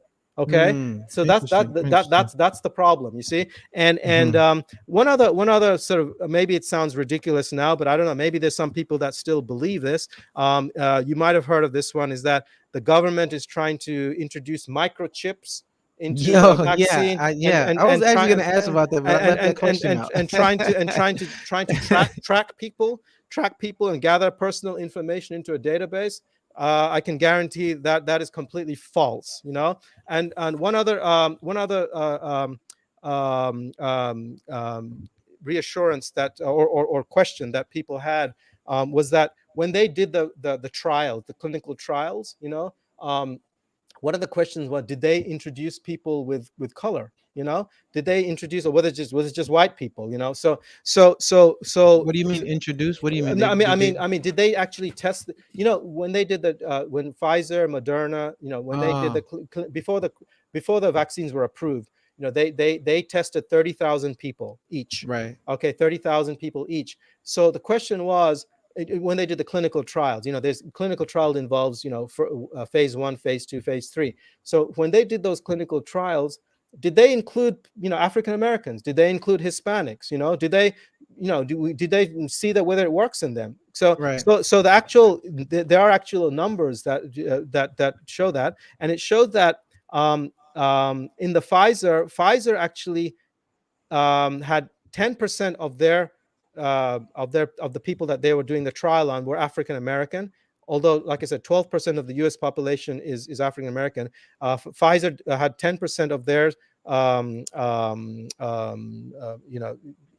candidates were African American. The Moderna How many? actually, What percentage of Pfizer's candidates? 10%. 10% were African 10% American. were African Yeah, American. and 18% were Hispanic. 18% in their trial. Those are some low numbers, huh? But that's in proportion to the population. Oh, in person. Oh, you're right. Yeah, in Okay. population to Okay. the population. Yeah, they're trying to do it. They're trying to match the overall The population. population, Yeah, right? Okay. yeah. So Hispanics make up 18% of the U.S. population, and Pfizer actually had 26% Hispanics in their group. Okay, and Moderna, they actually had, let me see, their numbers I have here right now. They also had close to 10% African American and around 20% Hispanic. Hispanics. And Johnson and Johnson had 13% African American and 15% Hispanic. And the other point to remember is that and they found that there was when they did these trials, they found that there was no difference in the efficacy, meaning how effective the vaccine was, whether it was African American, white, Hispanic, whatever, Asian. The effectiveness of the vaccine was the same in all the groups. And one other important thing that if anyone has any kind of questions about who's leading this thing, the lead scientist for COVID-19 vaccine development at the National Institute of Allergy and Infectious Disease is actually an African American. I don't know, you can look her up. Her name is Kizzmekia Corbett. She's the lead scientist for the COVID-19 vaccine development in the NIH. So if you can actually look her up if you're curious. Kizzmekia Corbett. Kizzmekia, Kizzmekia Corbett. Corbett. Corbett. Corbett. Okay. Yeah. And so what if it's so, this is another question that people have. If it's so effective, why still wear the mask and social distance? Yeah. So no vaccine is 100%. Okay. Right. In the history of vaccination, no vaccine has ever been 100%. Right. And similar to this vaccine, initially when they made the vaccine, you probably heard the numbers, for the original vaccine, Pfizer and Moderna were like 94, 95% effective, but then as the mutants started appearing, the variants, that vaccination protection rate actually went down to, like I think for Pfizer, it went down to like 88, 87%, for Johnson and Johnson, it even went down even lower, to close to 70%, 75%, something like that. But so and as we talked earlier, even if you're vaccinated, you can still get the infection, right? Right. But the good thing is that inshallah you won't progress to the very serious illness because your immune system is already primed, so you know how to handle it, so you may be sick for a couple of days, but inshallah you won't go to to the ICU, or you might not, hopefully inshallah you won't die. Now the exception to that is that if your immune system is very weak or non-existent for some special reason. For example, I had a kidney transplant patient that died a couple of weeks ago. Actually, his son was an ER doctor. And what happened was that he got the 2 vaccines back in April. He even got the booster shot. But when he came in with a COVID infection, so you ask, well, if he got the booster shot, why is he getting sick? He's on the ventilator, right? But then when I checked his antibody levels, it was 0. Okay, because he's on because of his transplant, he's on extremely high dose immunosuppressant medications, because basically to say, that's the kind of medications you have to be to preserve your transplanted kidney. Right. Because if you're not on those medications, you'll lose your kidney. So his immune system was completely shot from all the heavy dose medications he was taking. So he never mounted an immune response to begin with. No matter how much you vaccinated him, he was not producing that immune response. So those are rare exceptions, but vast majority cases, if you're, if you're so the original question, why would you wear masks? Well, Yeah, that's why? the reason. Yeah, because Yeah, a lot of people see it as like, yeah, well, if you, because people are saying take the vaccine is going to protect you, yeah, but you take the shot, which some yeah. people see it as being risky and and already, and and, and then and on I top of that, I got to inconvenience myself by yeah still wearing the mask. I explained that earlier, like with the Delta variant that's going around now, because the viral load is so Yeah, the high. viral load is Yeah, so high, so right, right. even if I've taken the vaccine, I may not die from it, inshallah. I won't get very sick from it, but the viral load in my throat might be really high, and I can pass it on to somebody who can die from it. Right, right. So while this Delta variant kind of changed the dynamics of things quite a bit, and that's why because you can still get, the Delta variant has shown us that even if you're vaccinated, you can still get the infection. That's the reason for the mask. Can we expect any more variants to come in the future, or we don't So know? so there is one variant that's called the mu variant. That's called mu. Okay, it's what they called a variant of interest at the moment. WHO. It's basically only found right at the moment in Colombia and Ecuador. Okay, it's in South Mm, America. Okay, the reason why it's called a variant of interest is because it has been shown to be more resistant to vaccines. Okay, so it may, we don't know, right now it's not, it's the health, epidemiologists, World Health Organization are just kind of watching that very closely, but it's only confined to those two countries at the moment. So but it's okay. something to watch, because it's if you get a variant that's resistant to the vaccines, we're in trouble. We're back to square one. Okay, we could potentially Mm, we could potentially be back to square hopefully one. that So doesn't happen. yeah, so inshallah that doesn't Alhamdulillah. happen. But that's the there are thousands of mutations occurring every day, with this virus, but most of them are so insignificant that they don't really cause any problems. So Okay. so so so There's so one point. Sorry, go ahead. yeah, Sorry. no, go ahead. So there's one thing that I do before we, just take a few questions and end with the verses from the Quran that you chose. There's one thing that I definitely want to address that's really important, because this is a big thing in the community that is choosing not to take the vaccine, and that is the issue of alternative medicine. Right? There are a lot of Hmm. people. We spoke about this. A lot of people say, "Listen, man, just take care of yourself. You know what I'm saying? Eat vegetables, eat fruits, drink water, Yeah, exercise. You know what I'm saying? Take your yeah, vitamins, take your sure. supplements, and your immune system will be strong enough to handle the virus and fight it off just as effectively as a person who's vaccinated. So there's no need for the vaccine. I can just lead a healthy, balanced lifestyle, and I'm good to go. Why is that true or not true? Is there any level of truth to it? If so, what? Yeah. So yes, I mean, there's maybe a small level of truth to that, in the sense that anybody that's healthy, having good nutrition, yes, it's going to make your immune system stronger. And if you, for example, get a mild infection or asymptomatic infection, if your immune system is healthy and strong because of good nutrition, yeah, there's a possibility that you might be able to fight it off. Because keep in mind that there's a lot of people out there that don't get any symptoms, that just that recover fully because they have good immune systems, or because they're viral, whatever the reason is. But unfortunately, it in itself, it has not been proven to, for example, treat COVID. For example, it's if somebody comes to the hospital, I'm not going to offer them some fresh carrots and broccoli and say that you're going to be fine after eating this. It's just they're going to, I would lose my medical license if I did that. Right. So No, but that's so not what people, I mean, people yeah, are saying, like, as yeah, in just in general, like yeah. meaning consistently eating healthy, exercising, Yeah, sleeping no, well, drinking that water. yeah, that is good. general good general health advice. I mean that's good. It'll help you, for many other diseases, but for this specific virus, For it's COVID, not so much. it's not a preventative method. Nothing. I mean, for example, like I said, we were trying vitamins, we were trying lots of other things Oh, before in you the guys in the actually beginning. tried vitamins? Yeah, there was a couple of vitamins that back in March of last year we were trying. I think it was vitamin A. They thought there was some, Okay. but it was all theory. But Right. Right. eventually, when they did the clinical trials, we found that these were not effective. Yeah.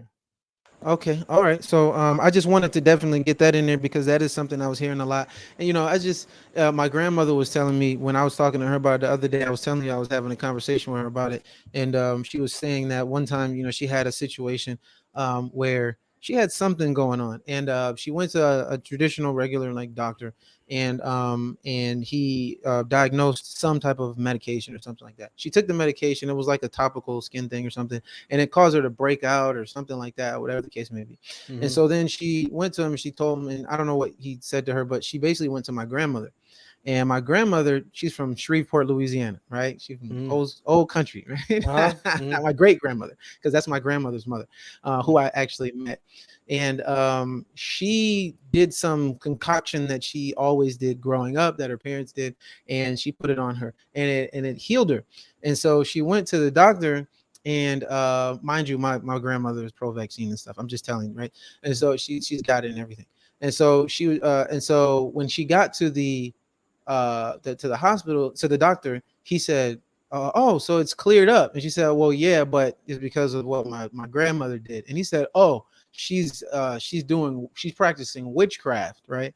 And so it's kind of like, that's why I was like wondering, is this like this, sort of like anti, like whatever, because and see that kind of that reminds me of a time when I had a colleague who was a pharmacist, and he told me, I was talking to him about alternative medicine just in general, get his ideas, opinions about it. Yeah. And he said, no, nothing that's not FDA approved. If it's not FDA approved, blah blah blah, so on and so forth, right? Yeah. And I was like, So okay. So then I said, would you take even half of the things that you dish out to people as a pharmacist without even blinking? He said, heck no. And I said, why? It's all FDA approved. Why wouldn't you take it? He said, he said he'd maintain a healthy diet so that he wouldn't have to deal with it in the first place, because he's saying that a mm, lot of people don't eat healthy, which results in mm, a lot of illnesses and blah, blah, blah. So if I just eat healthy and take care of my body, I won't have to deal with a lot of this stuff. And so whatever, blah, blah, blah. But it's kind of like, you said, heck no. I'm like, wow. And so mm, when you hear stuff like that, these types of mixed messages, that's also yeah. something that can cause people to be, Yeah. you know what I Well, mean? well, I'll tell you, my personal view is that I have respect for alternative medicine, but I don't have any knowledge of it, so that's why I can't comment too I much about it. appreciate I You know, appreciate that. I I appreciate mean, that. I know. Growing up, I've taken homeopathic medicine myself. Okay, so Right. and I know that the Chinese are they They're do the quite well versed. Yeah. acupuncture. Yeah. So since I've been trained in a different type of medicine, so I You don't can't really speak on it I can't very really speak on it. authoritatively. That in many cases, and I've heard of good results in many of those situations. So I do have respect for other alternative medicines, but because I don't have any knowledge on it, You'd rather I'm not I'm speak not on it. Right. qualified to comment on that really. No, I So appreciate that. I definitely, because yeah. I think that's a better approach rather Yeah. than saying stuff like witchcraft, No, magic, that's you know, ridiculous. yeah, all that kind of stuff. That's just ridiculous. I mean, Yeah. some people are just so arrogant. Yeah, no, definitely. Right. And I do sense an arrogance in the people that say that. There's Yeah, like high and mighty. Oh, what I did is the real deal, but this stuff yeah, is witchcraft and blah blah blah. yeah. So let's just take just a few questions that have been popping in during this live. I did address some of them. I asked you just a handful of them that were that is unvaccinated are definitely causing. Oh wow, somebody even said unvaccinated people are definitely causing the disease to spread more. Is that, would you say that is a factual comment? Well, well, I would say in the medical terms, you know, if you have a population where so for example, only say 40% of the population have immunity, You know, remember we talked about herd immunity having Right. to reach about Exactly. 75-80%. So from Yes. from an epidemiological point of view, if you're not at that herd immunity, that will allow the virus to spread. This is I'm talking from a medical standpoint, Right. Okay. because you have more people that are that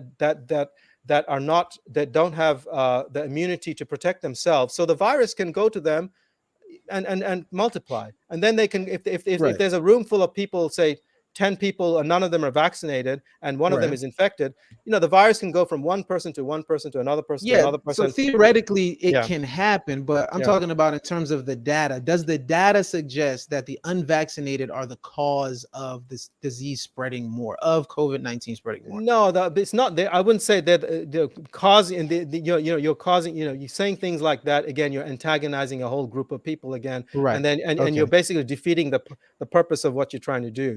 Right. Okay. I think the cause of the cause of the spread is the virus. I mean, it's the delta Okay. I that's appreciate the that. cause of the spread. Yes, the You know, virus is spreading. that's Right. what's spreading. But I think to say that, oh, you're to blame for it, I mean, that's ridiculous.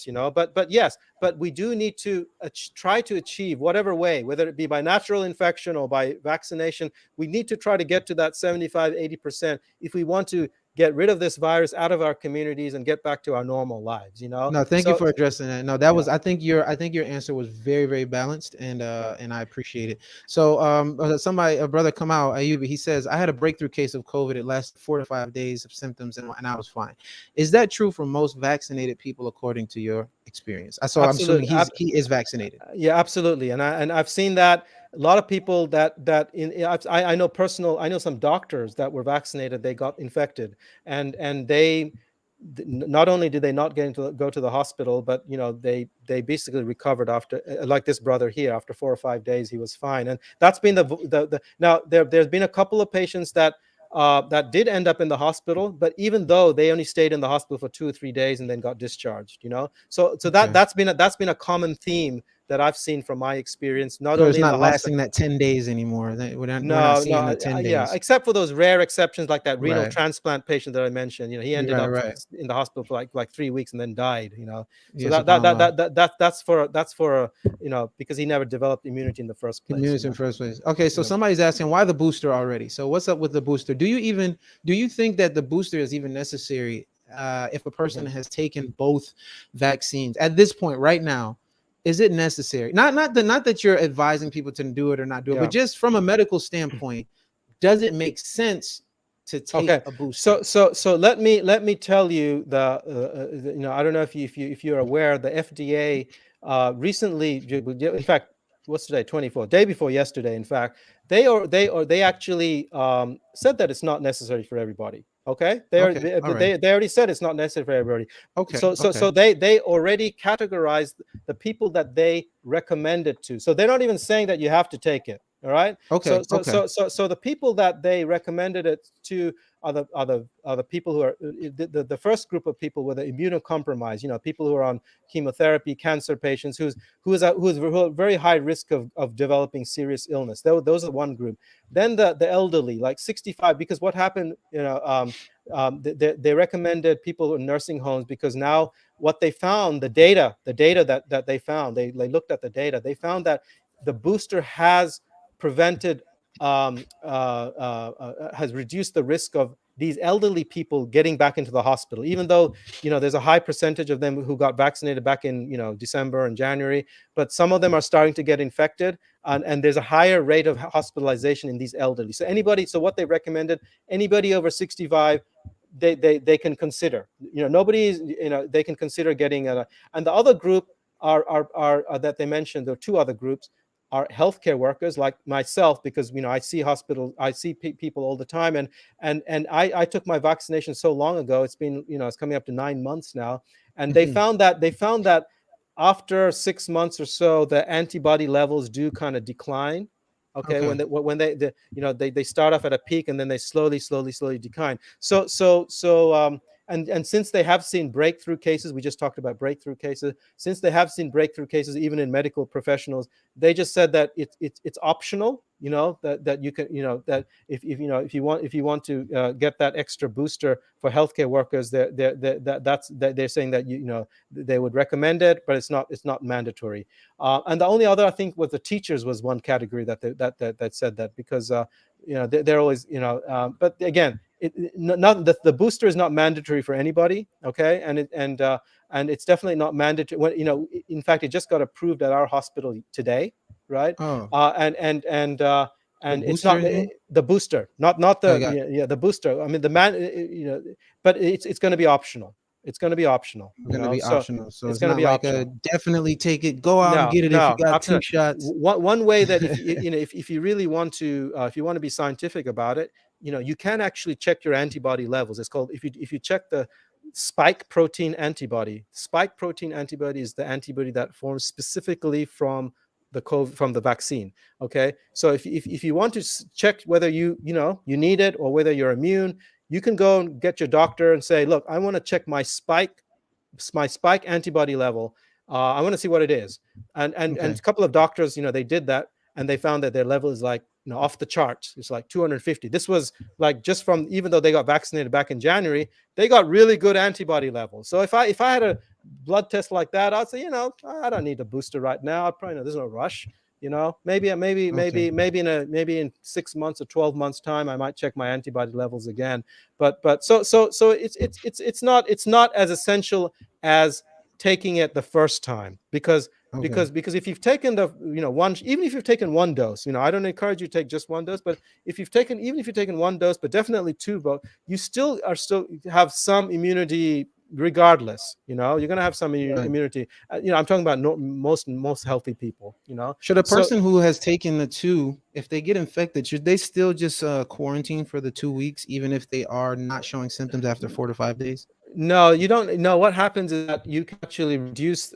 There's different. The recommendation is that if you have infection, it's been found that the viral load goes down very quickly in a few days, and 10 days is actually the recommendation for 10 days. 10 quarantine. days. 10 days. Now you can shorten the quarantine time. If on the, say, the fourth or the fifth day, you can do a test. If that comes back negative, you can actually come out of quarantine. So Oh, if you okay. want, All so, right. so if you want to shorten your quarantine time, you can take a test around the day 5, because usually day 5 is the time, is the time where most people are going to get symptoms, if or they're going to get sick or whatever. Okay. But if you've been vaccinated, the chance of you getting rid of the virus is going to be much faster. So you can Okay. actually check. You can check you can do a test, on the, like, the fifth day or the seventh day, around that time, and then if it's negative, you can come out of quarantine. Okay. All right. Alhamdulillah. So now let's go into our. I asked Dr. Manan to tell us what verses from the Quran inspire his work. Okay. Inspire his work, inform his work in some way, shape, or form, and he chose Okay. 3 of them. Yeah. So I think what this podcast obviously is, normally it's to do with the Quran, Yes. and the Quran is, is inspired me throughout, always. And I actually, when I'm driving, I always, listen to it, and with the English translation. I'm not as proficient in Arabic as brother, Ashir, but what I'm going to do is, um, what are some of the lessons that, just one of the lessons that we can learn from this whole experience, this pandemic experience? I mean, can we get something positive out of this? And can we turn to the Quran and maybe look at a verse or two that can we can maybe connect and see, because one of the things that, that's been obvious to all of us is there's so much death, right? So much death, and how much we value life. So far in the world, um, four and a half million people have died. That's a lot of people. 4.5 million people since the beginning of last year. So Allah, life is so precious. We have learned to appreciate life as such a valuable thing. Before we took it for Mhm. granted. And even Allah subhanahu wa ta'ala, He has also mentioned in the Quran about how important it is to preserve life, as much as you can.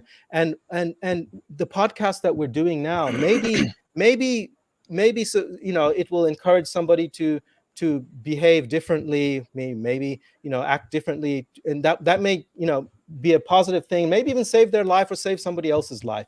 Maybe the positive information that we're trying to give here will save someone's life.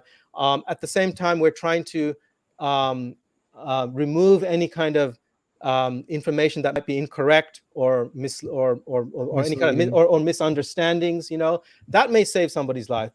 So the Allah subhanahu, I want to ask Brother Ashir two verses to where Allah subhanahu wa ta'ala has given us the value of life, how important it is to try to save a life, how important it is not to kill anybody. You can kill somebody by giving them wrong information, right? Right. You, Yeah, you like the the- Sahaba. It was a Sahabi that yeah, actually did that. He had a gash in his head, and yeah, another Sahabi.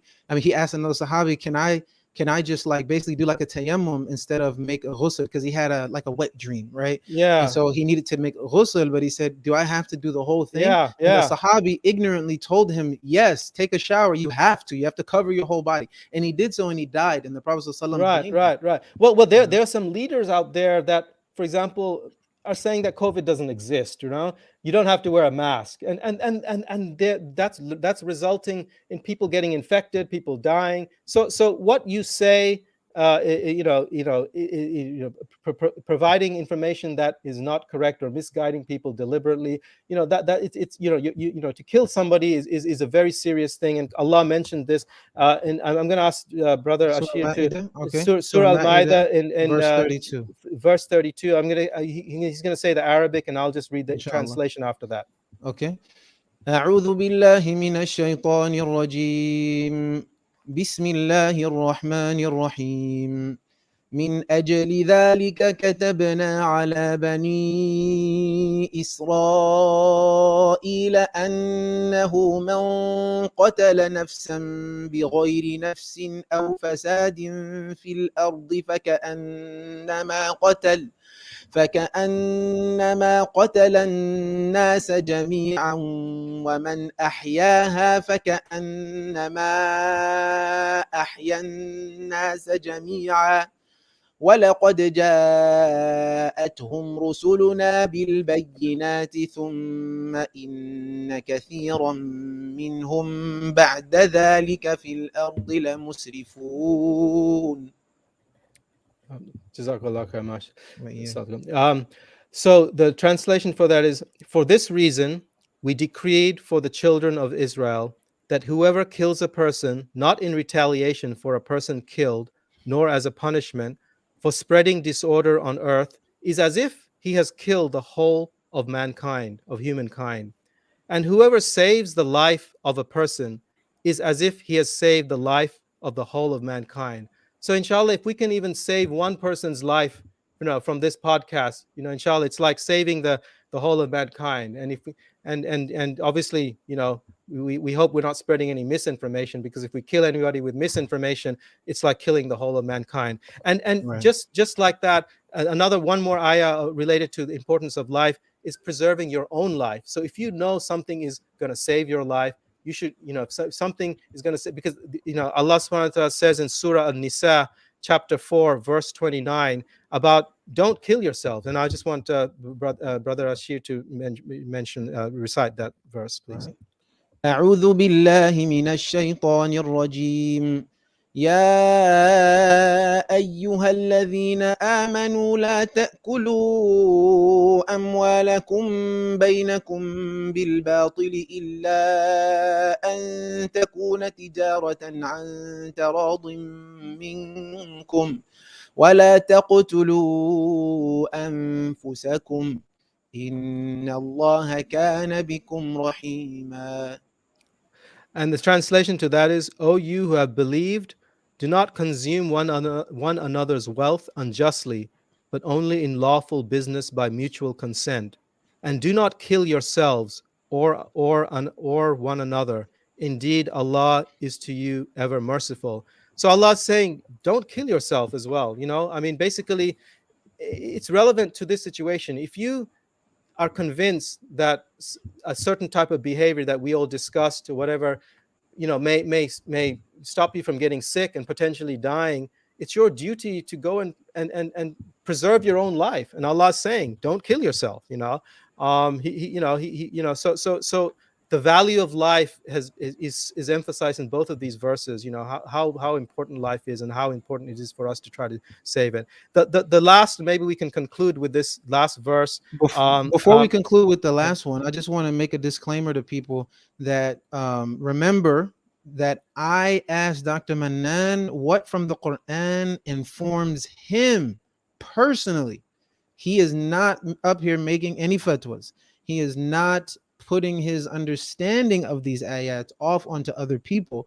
He is answering the question of what from the Quran informs him in his profession. And these are the verses that inspire him and inform his work. So I just want to make that disclaimer. So don't make any claims that he's up here making fatwas. I'm not a This religious is all scholar. About Dr. Mannan. This is about Dr. Mannan. These are the ayat that inform him. I am not a religious scholar, so don't take this as a fatwa at all, please. Yeah. So and the last verse, one, the last verse, Surah Dariyat. What I'm just going to mention that this is probably in one of the when I've been through the whole Quran, this is the verse that really stuck out to me because it really gave me the verse that I needed to hear about what is the purpose of life, and basically I'm going to let Brother Ashir say it, and then I'll explain afterwards.